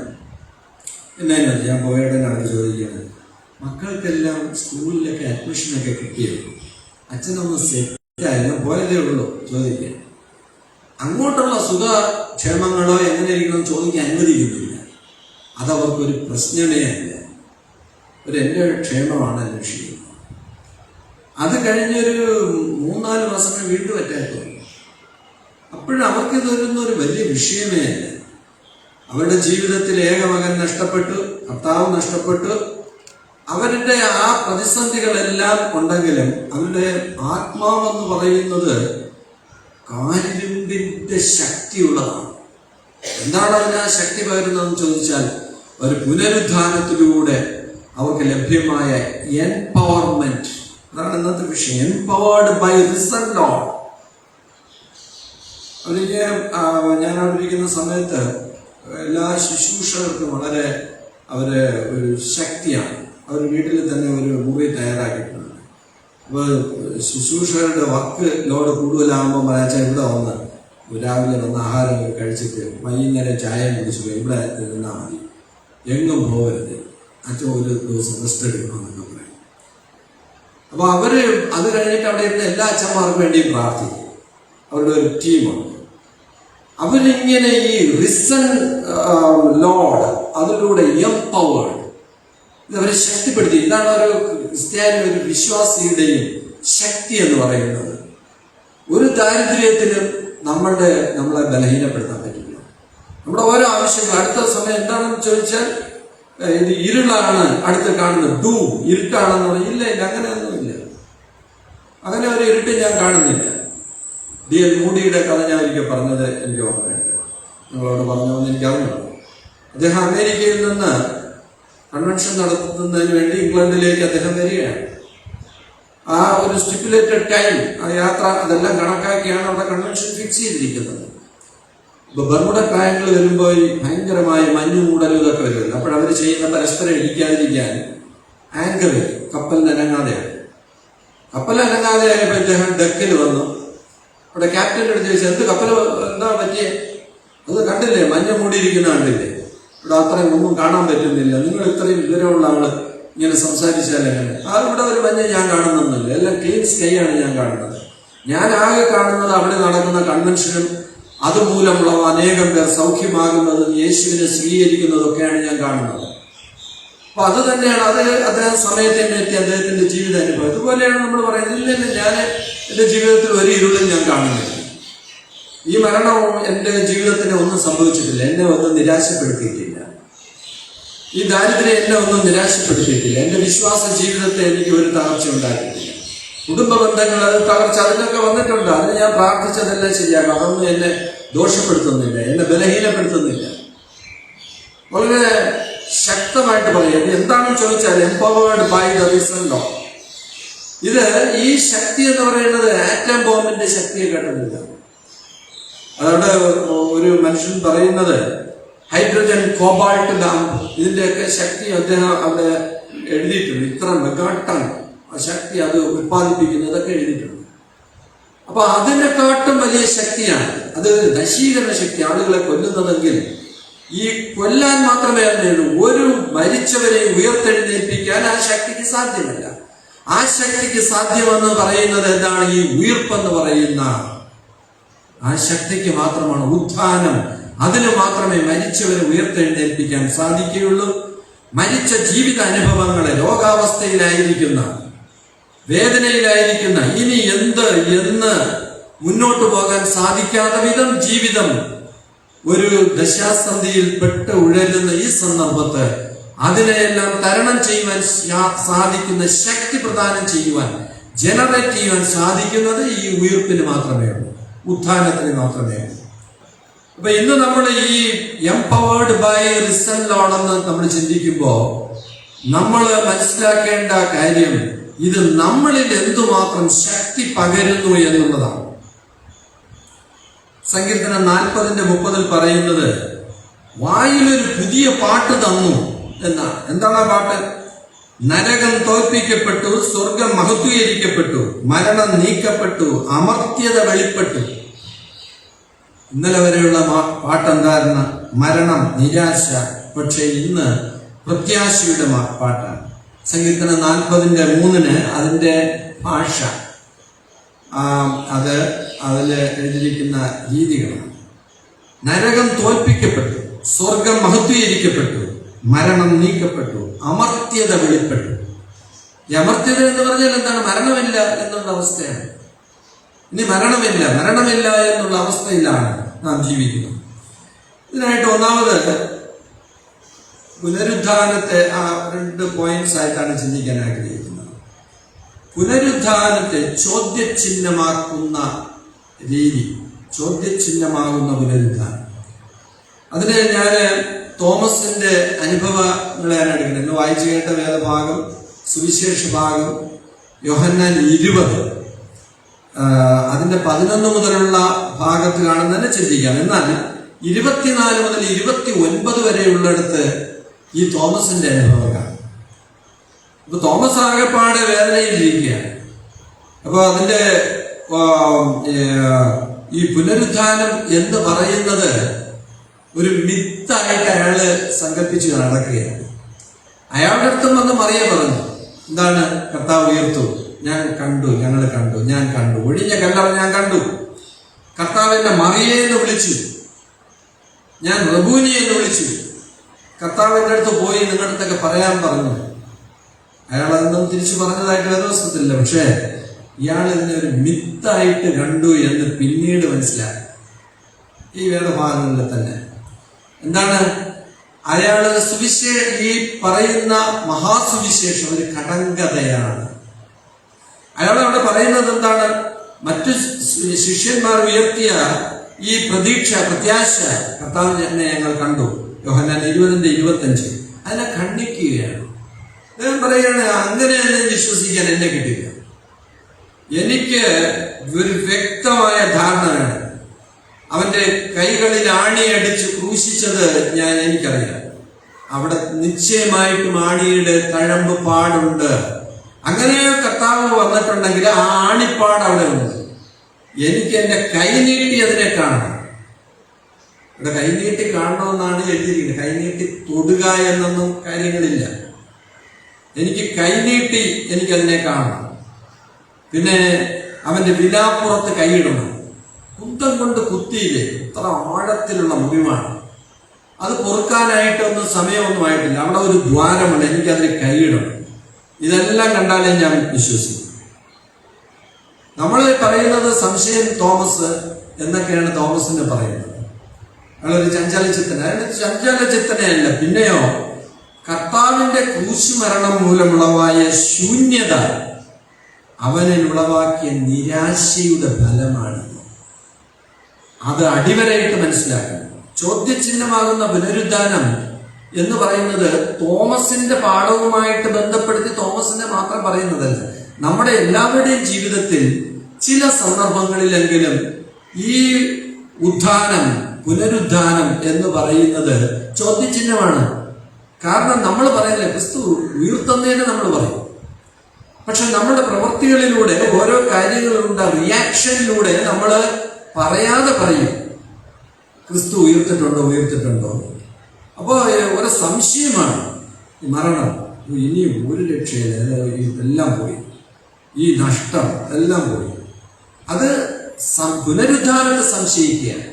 എന്നാൽ ഈ മരണത്തെ പരാജയപ്പെടുത്തിയ പുനരുദ്ധാനത്തിന്റെ ആ ശക്തി വിശ്വാസമുള്ള വ്യക്തിയെ സംബന്ധിച്ചിടത്തോളം അത് നമ്മുടെ ജീവിതത്തിൽ അനുഭവവേദ്യമാക്കുകയാണ് ഈ സംഭവത്തെ. അല്ലാതെ ചുമ്മാ വേദപുസ്തകത്തിൽ എഴുതിയിരിക്കുന്ന സുവിശേഷകൻ അന്ന് എഴുതി 2000 വർഷങ്ങൾക്ക് മുമ്പ് എഴുതിയതിന് നമ്മൾ ചുമ്മാ വായിച്ചിട്ട് ഞായറാഴ്ച തോറും ചിന്തിച്ചിട്ട് എന്താണ് പ്രസക്തി? തോമസ് ശരിക്കും ഈ കർത്താവിനെ അനുഭവിക്കുവാൻ ഒരുങ്ങുകയാണ്. കർത്താവില്ലാത്ത കൂട്ടായ്മയിൽ തൽപരനല്ലാത്തത് കൊണ്ടാണ് ആദ്യം അവൻ പോകാത്തത് അവിടെ. അതുകൊണ്ടാണ് അവൻ 8 ദിവസം കഴിഞ്ഞിട്ട് ഇവർ പോയപ്പോൾ ഞങ്ങൾ യേശുവിനെ കണ്ടെന്ന് അവർ പറഞ്ഞത്. ആദ്യം പോയപ്പോൾ തോമസ് ഇല്ല. കാരണം കർത്താവില്ലാത്ത കൂട്ടായ്മയിൽ ഇരിക്കാൻ തോമസിന് താല്പര്യമില്ല. അതുകൊണ്ട് മറ്റ് ശിഷ്യരോടൊത്ത് തോമസ് പോയില്ല. അവൻ ആബ്സെന്റ് ആണ്. ആ കൂട്ടായ്മയിൽ നിന്ന് അവൻ മാറിയിരിക്കുകയാണ്. കർത്താവിൻ്റെ ആണിപ്പാടുകൾ അവനെ നന്നായിട്ട് മുറിവേൽപ്പിച്ചു. കർത്താവിൻ്റെ കരങ്ങളിലെ പാടും കാലുകളിലെ പാടും അവന്റെ വിലാപ്പുറത്തെ പാടും കുന്തം ഏറ്റതെല്ലാം വാസ്തവത്തിന് അവനാണ് അതിന്റെ മുറിവേറ്റത്. അവൻ ആ നിരാശയിൽ ഇങ്ങനെ നടക്കുകയാണ്. അവന് ആ യെരൂശലേമിന്റെ ആ വഴികളിലൂടെയൊക്കെ ഇങ്ങനെ ഒരു ഭ്രാന്തനെ പോലെ അലഞ്ഞു തിരിഞ്ഞ് നടന്നിരിക്കാം. പിന്നീട് അവൻ 8 ദിവസം കഴിഞ്ഞപ്പോൾ ആ കൂട്ടായ്മയിലേക്ക് മടങ്ങി വരുമ്പോഴാണ് അവർ പറയുന്നത്, ഞങ്ങൾ കർത്താവിനെ കണ്ടു. ഞാനിതൊന്നും വിശ്വസിക്കില്ല. അവൻ ഉയർത്തുന്ന ചോദ്യചിഹ്നം, പുനരുദ്ധാനം ചോദ്യചിഹ്നമാവുകയാണ്. കണ്ടാലേ ഞാൻ വിശ്വസിക്കൂ. കാരണം ആ നാളുകളിൽ അടയാളം അന്വേഷിക്കുന്ന യഹൂദന്മാരുടെ സ്വഭാവമാണ്. നോക്കൂ, മത്തായി സുവിശേഷം 12-ാം അധ്യായം 38-ാമത്തെ വാക്യത്തിലും ലൂക്കോസ് സുവിശേഷം 11:16, യോഹന്നാൻ 2:18 അടയാളം അന്വേഷിക്കുകയാണ്. ഈ ഒരു അടയാളം ഗുരു ഒരു അടയാളം കാണിച്ചു തരണം. ഇപ്പൊ കർത്താവ് പറയുന്നത് എന്താണ്? ഒരടയാളവും ഇല്ല. അവിടെ അവര് തന്നെ പറയുന്നു, ഏലിയാവ് സ്വർഗത്തിൽ നിന്ന് തീയിറക്കി അവരെ നശിപ്പിച്ച് അടയാളം കാണിച്ചു. അപ്പൊ നീ ഒരു അടയാളം കാണിക്കാൻ വേറെ ഒരു അടയാളമല്ല. യോന 3 ദിവസം മത്സ്യത്തിന്റെ വായിക്കാതിരുന്നു. 3-ാം ദിവസം യോനെ ജീവനോടെ പുറത്തു വന്നു. അത് തന്നെ അടയാളം. ഈ എന്നെ എന്ന് അവിടെ പറയുന്നത് ഉദ്ദേശിക്കുന്നത് സുവിശേഷൻ പിന്നെ വരികൾക്കിടയിൽ പറയുന്നത് ഈ മന്ദിരം പൊളിക്കുക, 3-ാം നാൾ ഞാൻ അതിനെ പണിയും. അത് തന്നെയാണ് അടയാളം. കർത്താവ് ഉയർക്കുന്നത് തന്നെയാണ് അടയാളം. ഇവർ അടയാളം അന്വേഷിക്കുകയാണ്. കൊരിന്ത്യർ 1:22 യഹൂദന്മാർ അടയാളം അന്വേഷിക്കുന്നു, യവനന്മാർ ജ്ഞാനം അന്വേഷിക്കുന്നു. ഈ അടയാളം അന്വേഷിക്കുന്നത് അന്നത്തെ ഒരു രീതിയാണ്. അറിവുള്ളവർ അവരെല്ലാം എന്തോ പറയാനായിട്ട് ഒരു റീസൺ വേണം. വെറുതെ അല്ലാതെ ഒന്നിനെയും അവരുടെ റീസൺ ഉപയോഗിച്ച്, ബുദ്ധി ഉപയോഗിച്ച് മാത്രമേ അവരെന്തിനെയും കാണൂ. അവര് യുക്തിയുടെ സ്ഥാനത്ത് ഭക്തിയെ വയ്ക്കാൻ തയ്യാറല്ല. യുക്തിപൂർവമായി കാര്യങ്ങളെ വസ്തുനിഷ്ഠമായി വിലയിരുത്തുന്നു. ഇവിടെ അതാണ് തോമസ് ചെയ്യുന്നത്. രണ്ടാമതായിട്ട് ഈ ചോദ്യചിഹ്നമാകുന്ന പുനരുദ്ധാനം അത് വിശ്വാസ സ്ഥിരത നൽകുന്നതായി മാറുന്നു എന്നുള്ളതാണ്. തോമസ് സഹശിഷ്യന്മാരുടെ വാചകപ്രസത്തിലും അവകാശവാദങ്ങളിലും വിശ്വസിക്കാതെ ഒരു ചോദ്യചിഹ്നം ഉയർത്തിയിട്ട് അവൻ കാത്തു നിൽക്കുകയാണ്. ഇതല്ലാതെ ഞാൻ വിശ്വസിക്കുകയില്ല. ഈ സന്ദർഭത്തിന് കർത്താവ് പ്രത്യക്ഷനാവുകയാണ്. യോഹന്നാൻ 20:26-27 വാക്യം. അവിടെ കർത്താവ് പറയുന്നത് ഇങ്ങനെയാണ്, എന്റെ ആണിപ്പാടുള്ള കൈ കാണുക. അപ്പൊ അവന്റെ വിരൽ നീട്ടി ആണിപ്പാടുള്ള കരം കാണുക എന്നുള്ളതാണ് അവിടെ. അതിനുള്ള അത് നമുക്ക് മനസ്സിലാവില്ല. അതിന്റെ ഇംഗ്ലീഷ് എഴുതിയിരിക്കുന്നത് put your finger here and see my hands. അതാണ് അതിന്റെ ശരി. അങ്ങനെയല്ല മലയാളം ട്രാൻസ്ലേഷൻ. അത് നമുക്ക് കുഴപ്പമുണ്ടാക്കുന്ന രീതിയിലാണ് Malayalam translation. Put your finger here and see my hands. എന്റെ കൈ കാണുക, നിന്റെ വിരലുകൾ ഇങ്ങോട്ടിടുക. നമ്മുടെ ആണിപ്പാടിലുള്ള അവിടെ ഇടാനായിട്ട് അതാണ് അതിന്റെ മലയാളം. നമ്മുടെ മലയാളത്തിൽ അതില്ല. Put your finger here and see my hands. നിന്റെ കൈ നീട്ടി വിലാപ്പുറത്തിടുക. അവിശ്വാസിയാകാതെ വിശ്വാസിയായിരിക്കുക. തോമസിനോട് പറയുകയാണ്. തോമസ് പരിപൂർണമായി കർത്താവിനെ വിശ്വസിക്കുന്നു. അതിന്റെ ഒരു ബഹിസ്ഫുരം എന്താണ്? എന്റെ കർത്താവും എന്റെ ദൈവവുമേ. യോഹന്നാൻ 20:28 my Lord my God. My Lord, എന്റെ കർത്താവ്, എന്റെ കർത്താവും എന്റെ ദൈവം. എന്താണ് എന്റെ കർത്താവും എന്റെ ദൈവം? കർത്താവ് എന്ന് പറഞ്ഞാൽ എന്നിൽ കർത്തൃത്വം ഉണ്ടാക്കുന്നവൻ. ഞാൻ അങ്ങോട്ട് പോകണമെന്ന് പറഞ്ഞാൽ തീരുമാനിക്കുന്നത് കർത്താവാണ്. ഞാൻ ഇങ്ങോട്ട് പോകാനായിട്ട് തീരുമാനിച്ചപ്പോൾ അവിടെ തടസ്സപ്പെടുത്തി അങ്ങോട്ട് പോകണ്ടെന്ന് പറഞ്ഞത് കർത്താവാണ്. അപ്പൊ ഞാൻ അങ്ങോട്ട് പോകുന്നില്ല. ഞാൻ വലിയൊരു കാര്യം പ്രതീക്ഷിച്ച് ഇന്നത് ചെയ്യാൻ തരുന്നപ്പോൾ അത് വേണ്ട, അത് ഇല്ലാതെയായി. അത് കർത്താവാണ്. എന്നിൽ കർത്തൃത്വം നടത്തുന്നവൻ കർത്താവ്. അത് നമ്മൾ പലർക്കും അറിയാതെ പോയി. ഇത് വാസ്തവത്തിന് നമ്മുടെ ചെറുപ്പക്കാർ പിള്ളേരെല്ലാം പഠിപ്പിക്കേണ്ടതാണ്. അവര് ഒരു 10 വയസ്സ് മുതലെല്ലാം, പ്രത്യേകിച്ച് പെൺകുട്ടികളെല്ലാം നല്ലവണ്ണം പഠിപ്പിക്കണം. എല്ലാ കുട്ടികളെയും എല്ലാവരെയും പഠിപ്പിക്കണം. കാരണം ആരാണ് യേശു? യേശു വെറുതെ നമുക്ക് ആരാധിക്കാനുള്ള ഒരു ദൈവമല്ല. അവർക്ക് ആരാധിക്കാൻ അവർക്കൊരു ദൈവമുണ്ട്. അപ്പൊ അവിടെ ഈജിപ്തിലും അവിടെ ബാബിലോണിലും അവിടെയൊക്കെ ദൈവങ്ങൾ ഒരുപാടുണ്ടായിരുന്നു. അവിടെ ബാലിനെ ആരാധിച്ചിരുന്നു. അവർക്കൊക്കെ ദൈവങ്ങളുണ്ട്. കുതിരമുഖത്തോടു കൂടിയ ദൈവമുണ്ട്, മരണദേവനുണ്ട്, ഫെർട്ടിലിറ്റി അതിനൊരു ദൈവമുണ്ട്, മഴയ്ക്കൊരു ദൈവമുണ്ട്. അവരുടെ കൈകളിലെല്ലാം ഓരോ മിന്നലിനെ പിടിച്ചിട്ടുണ്ട്. ഒരാൾ വലിയ കുന്തം പിടിച്ചിട്ടുണ്ട്, വേറൊരാളൊരു കോടാലി കയ്യിൽ പിടിച്ചിരിക്കുന്നു. അവർക്കൊരു ദൈവമുണ്ട്. നമുക്ക് ഒരു ദൈവമുണ്ട്. നമ്മുടെ കയ്യിൽ, പാവപ്പെട്ട ദൈവത്തിന്റെ കയ്യിൽ ഒരു മരക്കുരിശ് എന്നുള്ളതേ ഉള്ളൂ. അങ്ങനെ കേവലം ഒരു ദൈവമായി കഴുത്തിൽ കുരിശും കെട്ടിയിട്ട് പള്ളിയിലൊക്കെ പോകുന്നു. പക്ഷേ അവര് മനസ്സിലാക്കാത്ത ഒരു കാര്യമുണ്ട്. എന്നിൽ കർത്തൃത്വം നടത്തുന്നത് എന്റെ കർത്താവാണ്. യേശുവിനെ കർത്താവായി സ്വീകരിച്ചു കഴിഞ്ഞാൽ സ്വന്തമായ തീരുമാനങ്ങളൊന്നും പലരും എടുക്കില്ല. കുടുംബ ജീവിതങ്ങളിലും സ്വന്തമായ തീരുമാനങ്ങൾ കർത്താവിനോട് പ്രാർത്ഥിക്കുക. അതിനാണല്ലോ ഇങ്ങനെ തന്നിരിക്കുന്നത്. ഞാൻ ഈ പ്രസംഗം തയ്യാറാക്കുമ്പോൾ ഒരു വ്യക്തി എഴുതിയിരിക്കുന്നത് അങ്ങനെയാണ് ഈ ആറ്റം ബോംബും ഇതിന്റെ കാര്യങ്ങളൊക്കെ ഞാൻ പറഞ്ഞത്. ഇതിന്റെയൊക്കെ ശക്തിയെ വെല്ലുന്ന മറ്റൊരു ഒറ്റ ശക്തി ഈ ലോകത്തിലുള്ള പ്രാർത്ഥനയാണ്. ഏത് തടസ്സങ്ങളെയും തുറക്കുന്ന പ്രാർത്ഥന എന്ന ശക്തി. അപ്പൊ അതുകൊണ്ട് തന്നെ കർത്താവ് പറയുകയാണ്, ഈ ജാതി നിങ്ങളുടെ ചുമ്മാ in the name of our Lord Jesus Christ I command you devil come out എന്ന് 2 ചവിട്ടം തുപ്പും തുപ്പിയാലൊന്നും ഈ പിശാചൊന്നും ഒഴിഞ്ഞു പോവുകയില്ല. അത് ചാടി നിങ്ങളുടെ പുറത്തേക്ക് കയറുള്ളൂ. പല ബ്രദർമാര് കാര്യങ്ങൾ കണ്ടിട്ടില്ല, അവര് ഒരുപാട് പിശാചിനെ ഇറക്കി. പിന്നെ കർത്താവിന്റെ നാമത്തിലായതുകൊണ്ട് പിശാചിക്ക് ഇറങ്ങിപ്പോകും.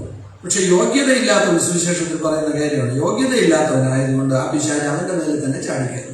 അങ്ങനെ പലരും പിശാചിന്റെ സ്വഭാവങ്ങളെ കാണിക്കുന്നതാണ്. പണത്തിന്റെ ആസക്തി, അവിടെ വസ്തു വാങ്ങിക്കാം, അവിടെ ബിൽഡിംഗ് കെട്ടണം. എന്നാണ് ഒരു സഹോദരൻ പറയണേ, എനിക്ക് 8.25 കോടി രൂപയുടെ ആവശ്യങ്ങളുണ്ട്, അത് നിങ്ങൾ തരുമെന്നറിയാം. ഞങ്ങളൊരു കളക്ഷന് വേണ്ടി ഞാനിന്ന് സഭയിൽ നിന്നെടുത്ത് പോയി, ഒരു പൈസയും തന്നില്ല. അപ്പൊ പുറത്തിറങ്ങിയിട്ട് അവർ പറയാണ്, അച്ചോ ഈ കക്ഷി ഇന്ന ബ്രദറിന്റെ അവിടെയാണ് ആരാധനയ്ക്ക് പോകുന്നത്. അദ്ദേഹം ഒരു ദിവസം പറഞ്ഞ് 25 ലക്ഷം രൂപയുടെ ആവശ്യം എനിക്കുണ്ട്. അവിടെ ഇരുന്നുകൊണ്ട് തന്നെ ആളുകൾ ഇത്ര ലക്ഷം, അപ്പൊ 5 ലക്ഷം അവിടെ എന്ന് പറഞ്ഞ ആളാണ്. 25 ലക്ഷം ആയപ്പോ ബ്രദർ പറഞ്ഞു മതി, 25 ലക്ഷം ആയിരുന്നു. കാരണം പണത്തിന്റെ ആസക്തി. ഒരാൾ കാര്യമായിട്ട് പ്രാർത്ഥിച്ചുകൊണ്ടിരിക്കുന്നു, അനേകം പേർക്ക് സൗഖ്യം ലഭിക്കുന്നു, അനേകം പേർക്ക് പ്രത്യാശ, അനേകം പേർക്ക് സൗഖ്യമായി, അനേകം പേരുടെ പ്രശ്നങ്ങൾക്ക് പരിഹാരമായി. ആ സന്ദർഭത്തെ അയാൾ വിചാരിച്ച് ഞാൻ എന്റെ ശക്തി കൊണ്ടാണ് ഇതൊക്കെ നടക്കുന്നതാണ്. അയാൾ പിന്നെ വസ്തു വാങ്ങിക്കാൻ തുടങ്ങി. അവിടെ ഭയങ്കര പ്രയർ ടവർ, അതായി ഇതായി, അയാളുടെ ശ്രദ്ധ മുഴുവനും അതായി. പിന്നെ ആരാധനയ്ക്ക് മുമ്പേ പോകുമ്പോൾ മുട്ടുകുത്തി അതുവരെ നിന്ന് പ്രാർത്ഥിച്ച് ശക്തി പ്രാപിച്ചാൽ അതൊന്നും ഇല്ലാതെയായി. ചുമ്മാ ഓഫ് ഹാൻഡ് ആയിട്ട് പോകാൻ തുടങ്ങി. ഒരിടത്തും വിജയമില്ലാതെയായി. അയാളുടെ കുടുംബത്തിൽ തന്നെ തകർച്ചയായി. കുറെ കാലം സുവിശേഷ ശുശ്രൂഷയ്ക്കൊന്നുമില്ല. ഇപ്പൊ ഈ അടുത്ത കാലത്ത് വീണ്ടും അയാളുടെ തലകളെല്ലാം വാൾ പോസ്റ്റിൽ കാണാൻ തുടങ്ങിയിട്ടുണ്ട്. എന്താണ് കാരണം? അർഹതയില്ലാത്തവൻ പിശാചിനെ ഇറക്കി വിടുക, രോഗസൗഖ്യം ദൈവത്തിന്റെ നാമത്തിലായതുകൊണ്ട് അതെല്ലാം സംഭവിക്കും. പക്ഷെ ഇവൻ എന്ത് യോഗ്യത? അതുകൊണ്ടാണ് പിശാച് സുവിശേഷത്തിൽ പറയുന്നത്, അപ്പോസ്തല പ്രവൃത്തിയിൽ പത്രോസിനെ ഞങ്ങൾക്കറിയാം, പൗലോസിനല്ല, നീ ആരാണെന്ന് പറഞ്ഞുകൊണ്ട് ആ പിശാച് ഇറങ്ങിപ്പോയത് അവന്റെ പുറത്ത് ചാടിക്കുക. അവനെ പ്രശ്നം, അവന് വലിയ പ്രയാസം. അപ്പൊ ഇവിടെ സംഭവിക്കുന്നത് എന്താണെന്ന് ചോദിച്ചാൽ, എന്നിൽ കർത്തൃത്വം നടത്തുന്നവൻ, ഒരുവൻ ക്രിസ്തുവിലായാൽ അവൻ പുതിയ സൃഷ്ടിയാണ്. അതുകൊണ്ടാണല്ലോ സങ്കീർത്തനം 40 പറയാം, അവന്റെ വായിൽ പുതിയൊരു പാട്ട് തന്നു. അപ്പൊ അവിടെ അവനെ സംബന്ധിച്ചിടത്തോളം എന്റെ കർത്താവാണ്. നമുക്ക് ഈ ഉയർത്ത കർത്താവ് എന്ന് പറഞ്ഞ് നമ്മൾ കഴിഞ്ഞ ഞായറാഴ്ച വന്ന് ഭയങ്കര ആഘോഷമൊക്കെ നടത്തിയത്. ഈ കർത്താവ് നമുക്കായി, ഒരു സ്റ്റുഡന്റിന് കർത്താവായി, ഒരു ഉദ്യോഗം നോക്കുന്നവർക്ക് കർത്താവായി, ഒരു കുടുംബനാഥന് കർത്താവായി. നമ്മളെല്ലാം കുടുംബസ്ഥരാണ്, കുടുംബം നടത്തുന്നവരാണ്. ഒരു കുടുംബം നടത്തുന്നവർക്ക് കർത്താവായി, ഒരു സഭാ നേതൃത്വത്തിൽ ഇരിക്കുന്നവർക്ക് കർത്താവായി. കർത്താവ് പറഞ്ഞതുപോലെ കർത്തൃത്വം നടത്തുന്നത് പോലെ നടത്തിയിരുന്നെങ്കിൽ ഈ ഗതികേട് വരുമായിരുന്നു.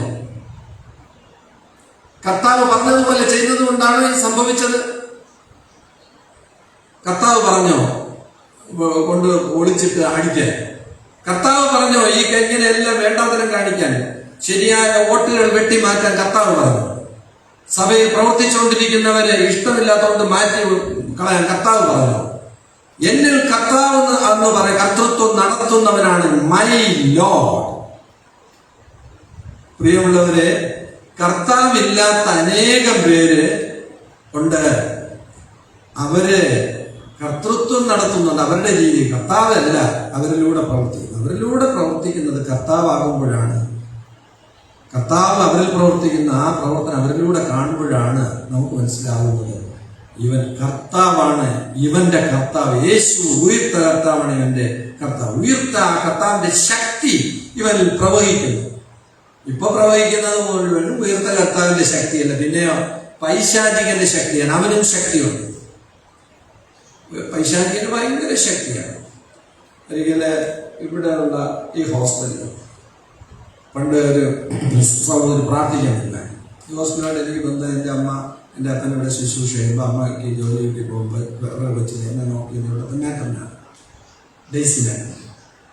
അപ്പോൾ ഇവിടെ ഒരു സഹോദരി പ്രാർത്ഥിക്കുന്നു, ഉച്ച സന്ദർഭത്തിലാണ്. അവർ പ്രാർത്ഥിക്കുമ്പോൾ എൻ്റെ രക്തത്താൽ എന്നെ ശക്തിപ്പെടുത്തണം, രക്തം ചെയ്യാം, രക്തം.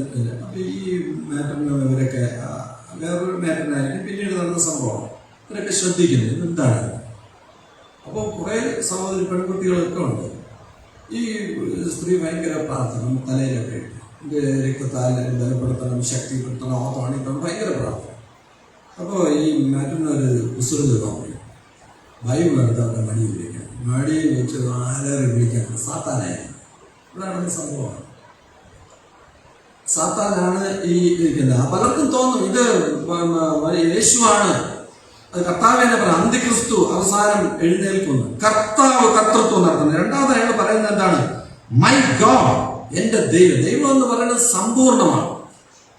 പുനരുദ്ധാനം ചോദ്യചിഹ്നമാകുന്ന ഈ നാളുകൾ ഒന്ന് മനസ്സിലാക്കുക. പുനരുദ്ധാനം വിശ്വാസ സ്ഥിരത നൽകേണ്ടതായിട്ടുണ്ട്. ആ വിശ്വാസ സ്ഥിരത പ്രാപിക്കുവാൻ ആ പുനരുദ്ധാനം നമ്മളെ സഹായിക്കുന്നു.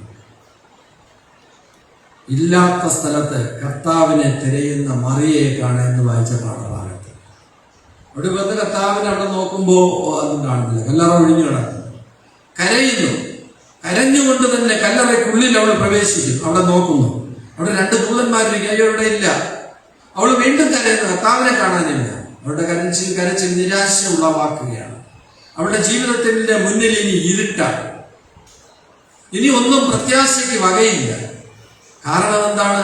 ഇതുവരെ ഒരു നാഥനുണ്ടായിരുന്നു. എന്റെ പരാതികൾ പറയുവാൻ, എന്റെ സംശയങ്ങൾ ചോദിക്കുവാൻ, രോഗമുണ്ടെങ്കിൽ സൗഖ്യം ലഭ്യമാകുവാൻ എനിക്കൊരു നാഥനുണ്ടായിരുന്നു. ഇല്ല, ഇനി എന്തെന്ന് നിറമിഴികളുമായി ഇങ്ങനെ നിൽക്കുമ്പോഴാണ് പിന്നിൽ നിന്ന് ഒരു മൃദുസ്വരം. അതെന്താണ്? മറിയയെ പേരെടുത്ത് വിളിക്കുകയാണ്. നമ്മുടെ ഓരോരുത്തരുടെയും പേരെടുത്ത് വിളിക്കുകയാണ്. നിരാശയിലായിരിക്കുന്നവർ എല്ലാ ദിവസവും ഇന്ന് ദുഃഖവെള്ളിയാഴ്ചയായി മനുഷ്യന് മാറിയിരിക്കുകയാണ്. ഈ കർത്താവ് ഇവിടെ ഉയർത്ത് ശക്തനായി നിലകൊള്ളുമ്പോൾ ആ കർത്താവിനെ പ്രയോജനപ്പെടുത്താതെ നമ്മള് ഇന്നും ഒഴിഞ്ഞ കല്ലറ നോക്കിയും ഇല്ലാത്തടത്ത് കർത്താവിനെ തേടിയും മനസ്സിൽ മുഴുവൻ ഇരുട്ട് കയറി നിരാശയിൽ ജീവിക്കുന്ന അനുഭവം. ഇതുകൊണ്ടാണ് ആ പാട്ടുകാരൻ പറയുന്നത്, ദുഃഖത്തിന്റെ പാനപാത്രം കർത്താവിന്റെ കയ്യിൽ തന്നാൽ സന്തോഷത്തോടെ അത് വാങ്ങി ഞാൻ ഹല്ലേലൂയ പാടും. കാരണം എന്താണെന്ന് പറഞ്ഞാൽ, എന്നിൽ കർത്തൃത്വം നടത്തുന്നവൻ ക്രിസ്തുവാണ്. ഇനി ഞാനല്ല ജീവിക്കുന്നത്, എന്നിൽ ജീവിക്കുന്നത് ക്രിസ്തു അത്രേ. അതിനെക്കുറിച്ച് ഭംഗിയായിട്ട് നമുക്ക് വേണ്ടി പറയാണ്, ഒരുവൻ ക്രിസ്തുവിലായാൽ അവൻ പുതിയ സൃഷ്ടിയാണ്. ഒന്ന് വിശ്വാസി ക്രിസ്ത്യാനിയുടെ ജീവിതങ്ങൾ ഇത്ര അധോഗതിയിൽ അധപ്പതിച്ച രീതിയിലാവുന്നതിന്റെ കാരണം ഈ ഉയർത്ത കർത്താവിന്റെ ഉയർത്ത സംഭവം അവനെ സംബന്ധിച്ചിടത്തോളം ചോദ്യചിഹ്നമാണ്. അതുകൊണ്ടാണ് ഇന്നും ചോദ്യചിഹ്നമായി നിലനിൽക്കുന്നത് കൊണ്ടാണ് അനേകം പേരെ സംബന്ധിച്ചിടത്തോളം അവരുടെ ജീവിതങ്ങൾ ഈ രീതിയിൽ ക്രിസ്ത്യാനി നഷ്ടപ്പെട്ടു പോകുന്നതും കഷ്ടപ്പെടുന്നത്. അവനിൽ പുനരുദ്ധാന വിശ്വാസ സ്ഥിരത നൽകുമ്പോഴാണ് ഉയർപ്പ് അവനെ എംപവർ ചെയ്യുന്നത്, ശക്തിപ്പെടുത്തുന്നത്. അവന് അങ്ങോട്ടുള്ള നോട്ടത്തിലൂടെയും അവിടെ ദുരിതത്തിലായിരിക്കുന്നവർ, കഷ്ടത്തിലായിരിക്കുന്നവർ അവനെ കാണുമ്പോൾ ആശ്വാസം കൈക്കൊള്ളും. അവനെ കാണുമ്പോൾ തന്നെ ഭയം എന്നുള്ളതല്ല, യോധ വരുന്നു കാലമാടൻ, അവൻ എന്ത് പറയുമെന്ന് അറിഞ്ഞുകൂടാ, അവൻ എന്ത് പ്രവർത്തിക്കുമെന്ന് അറിഞ്ഞുകൂടാ, ഭയപ്പാടില്ലല്ല. ദാ വരുന്നു ദൈവത്തിന്റെ ദാസൻ, നോക്കൂ അവന്റെ മുഖത്ത് ആ യേശുവിന്റെ ശോഭ കാണാം. അവനെ നോക്കുന്നു, അങ്ങോട്ട് നോക്കുമ്പോൾ അവന് യേശുവിന്റെ ഉയർത്ത കർത്താവിന് അവനിൽ കാണാം. അവൻ ഇങ്ങോട്ട് നോക്കുമ്പോഴും അങ്ങനെ കാണാം. അവൻ എവിടെ നോക്കിയിരുന്നാലും ഉയർത്ത കർത്താവിനെ അവർക്ക് കാണാൻ സാധിക്കും. അനേകം പേര് അപ്രകാരം കർത്താവിനെ, ആ ഉയർത്ത കർത്താവിനെ കൊണ്ട് നടക്കുന്ന ഒരു അനുഭവങ്ങൾ പറഞ്ഞിട്ടുണ്ട്. ഒരിക്കലൊരു വ്യക്തി മിഷണറി പറഞ്ഞത് ഇങ്ങനെയാണ്, തോക്കിന്റെ മുനയിൽ ആഫ്രിക്കയിൽ ആ മിഷണറിയെ നിർത്തി വെടിവെക്കുന്നതിന് വേണ്ടി കൈകളെല്ലാം പുറകെ കെട്ടി മുട്ടുകുത്തി ഇങ്ങനെ നിർത്തിയിരിക്കുകയാണ്. ഇയാള് വെടിവെക്കാനായിട്ടെല്ലാം തയ്യാറാവുന്ന വെടിപൊട്ടുന്നില്ല. വീണ്ടും വീണ്ടും വെടിവെക്കാൻ നോക്കുന്ന വെടിപൊട്ടുന്നില്ല. അപ്പൊ അയാൾ ഇങ്ങോട്ട് വന്നിട്ട് പല പ്രാവശ്യം നോക്കുന്നു, പറ്റുന്നില്ല. അപ്പൊ അവസാനം അയാൾ വെടിവെക്കുന്നില്ല. ഇയാളുടെ ശിഷ്യനായി മാറി വലിയ ശക്തമായ പ്രചരണം നടത്തി എന്നുള്ളതാണ്. ഇത് എന്തിന് ദൂരെ പോയി മറ്റുള്ളവരുടെ അനുഭവം കേൾക്കുന്നു? ഇവിടെ നമ്മുടെ മിഷണറിമാര് ആന്ധ്രയിൽ പ്രവർത്തിച്ചുകൊണ്ടിരിക്കുമ്പോൾ അവർക്കെന്തോ സംശയം, ഇവര് ഈ ഒറ്റുകാരാണോ എന്ന് സംശയം. അവിടെ നോട്ടീസ് കൊണ്ട് ഒട്ടിച്ചിട്ട് പോയി. ഞങ്ങൾ ആ ഫീൽഡിൽ 2 ആഴ്ച താമസിച്ചു. അപ്പൊ അവര് പറയണ വെച്ചാൽ ഇവിടെ ആയി ഒട്ടിച്ചിരിക്കുന്നതിന്റെ കീറി കളഞ്ഞെങ്കിൽ ഇതിനെ ഞങ്ങൾ ഇങ്ങനെ വെച്ചിരിക്കുകയാണ്. അപ്പൊ അവരവിടെ ഒട്ടിച്ചിട്ട് പോയാൽ നമ്മൾ പൊയ്ക്കോളാം, അല്ലെങ്കിൽ അവരൊന്ന് വെടിവെക്കും. അപ്പൊ ഇവര് പോകാൻ തയ്യാറായില്ല. രണ്ടുപേരും ഒരാൾ വിവാഹം കഴിച്ചാണ്, ഒരാൾ വിവാഹം കഴിക്കാത്തതാണ്. അപ്പൊ എന്നിട്ട് അവര് ഇങ്ങനെ ഇരിക്കുകയാണ്. വൈകുന്നേരം പറഞ്ഞ സമയം അവർക്കറിയാം, പകൽ വരിയില്ല, രാത്രി വന്നു, അതൊരു മുട്ടുന്നു. ഇപ്പൊ രണ്ടുപേരും മുട്ടിൽ നിന്ന് പ്രാർത്ഥിച്ചുകൊണ്ടിരിക്കുകയാണ്. അപ്പൊ മറ്റയാൾ പറഞ്ഞു, ഞാൻ പോയി തുറക്കാം.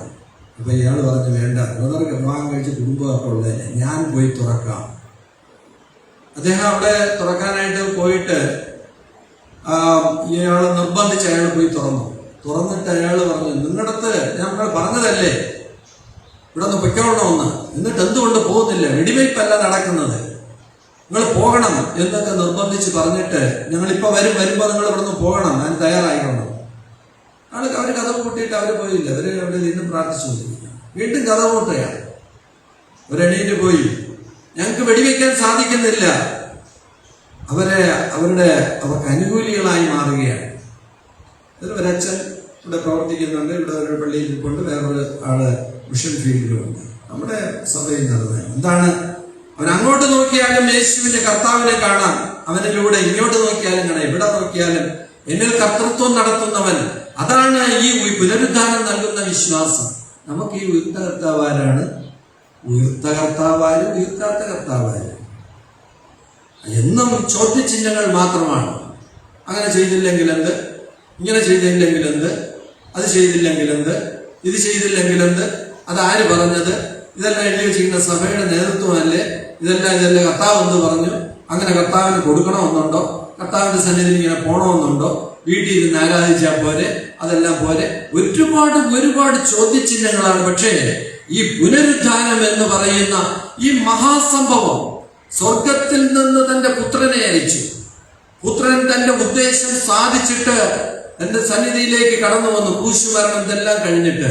എന്നിട്ട് ഇതാ ഒരു വലിയ ശക്തി, ഈ ഏത് ബോംബിനെക്കാട്ടും, ആറ്റം ബോംബിനെക്കാട്ടും, കോബാൾട്ടിനെക്കാട്ടും, ഏത് ബോംബിനെക്കാട്ടും ഭയങ്കരമായി പുറപ്പെടുവിക്കുന്ന എനർജി, ആ ശക്തി ലോകത്തിലേക്ക് കടന്നു വന്നു.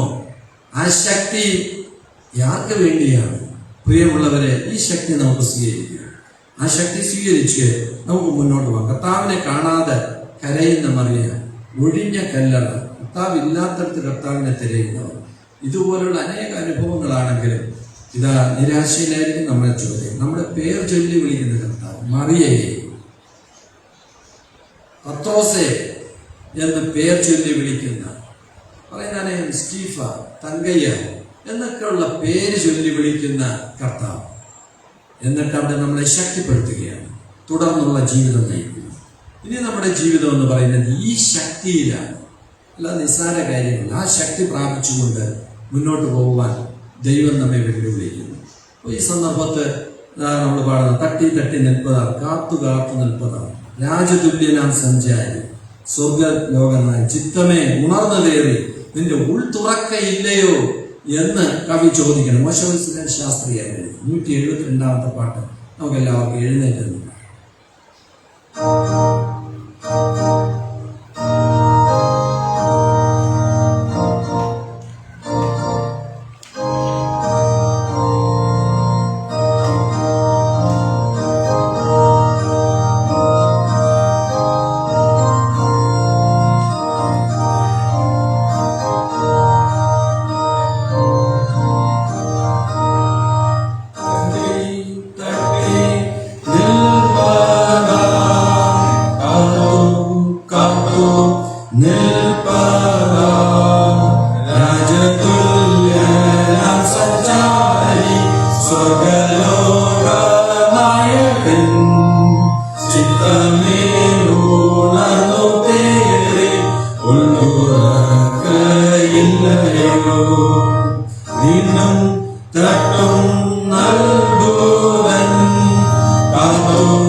ഇല്ലാതെയായല്ലോ.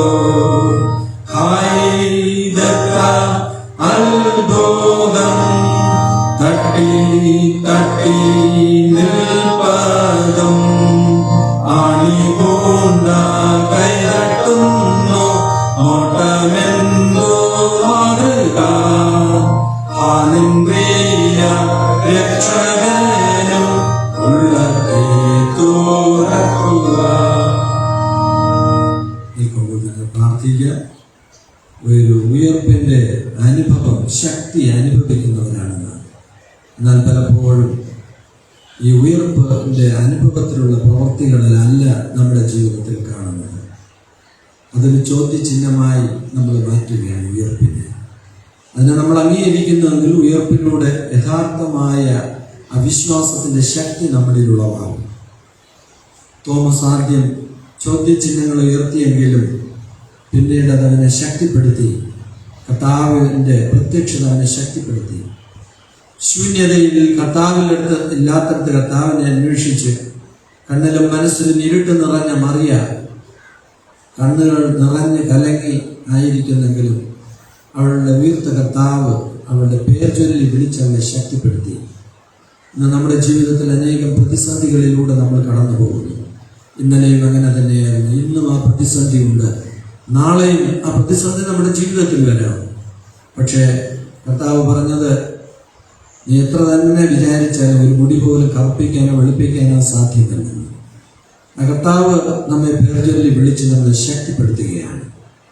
നമുക്ക് തോമസിനെ പോലെ എൻ്റെ കർത്താവേ എന്ന് പറയാം, എന്നിൽ കർത്തൃത്വം നടത്തുന്നവനെ എന്ന് പറയാം. എൻ്റെ ഗമനാഗമനങ്ങളെ നീ നിയന്ത്രിക്കണമേ, എൻ്റെ കിടപ്പും എല്ലാം നീ പരിശോധിക്കുന്നു എന്ന് സങ്കീർത്തനക്കാരൻ പറയുന്നു. എല്ലാം എന്നെ പരിശോധിച്ചറിയുന്ന ദൈവമേ, നീ എന്നെ കർത്തൃത്വം നടത്തണമെന്ന് നമുക്ക് പ്രാർത്ഥിക്കുന്നു.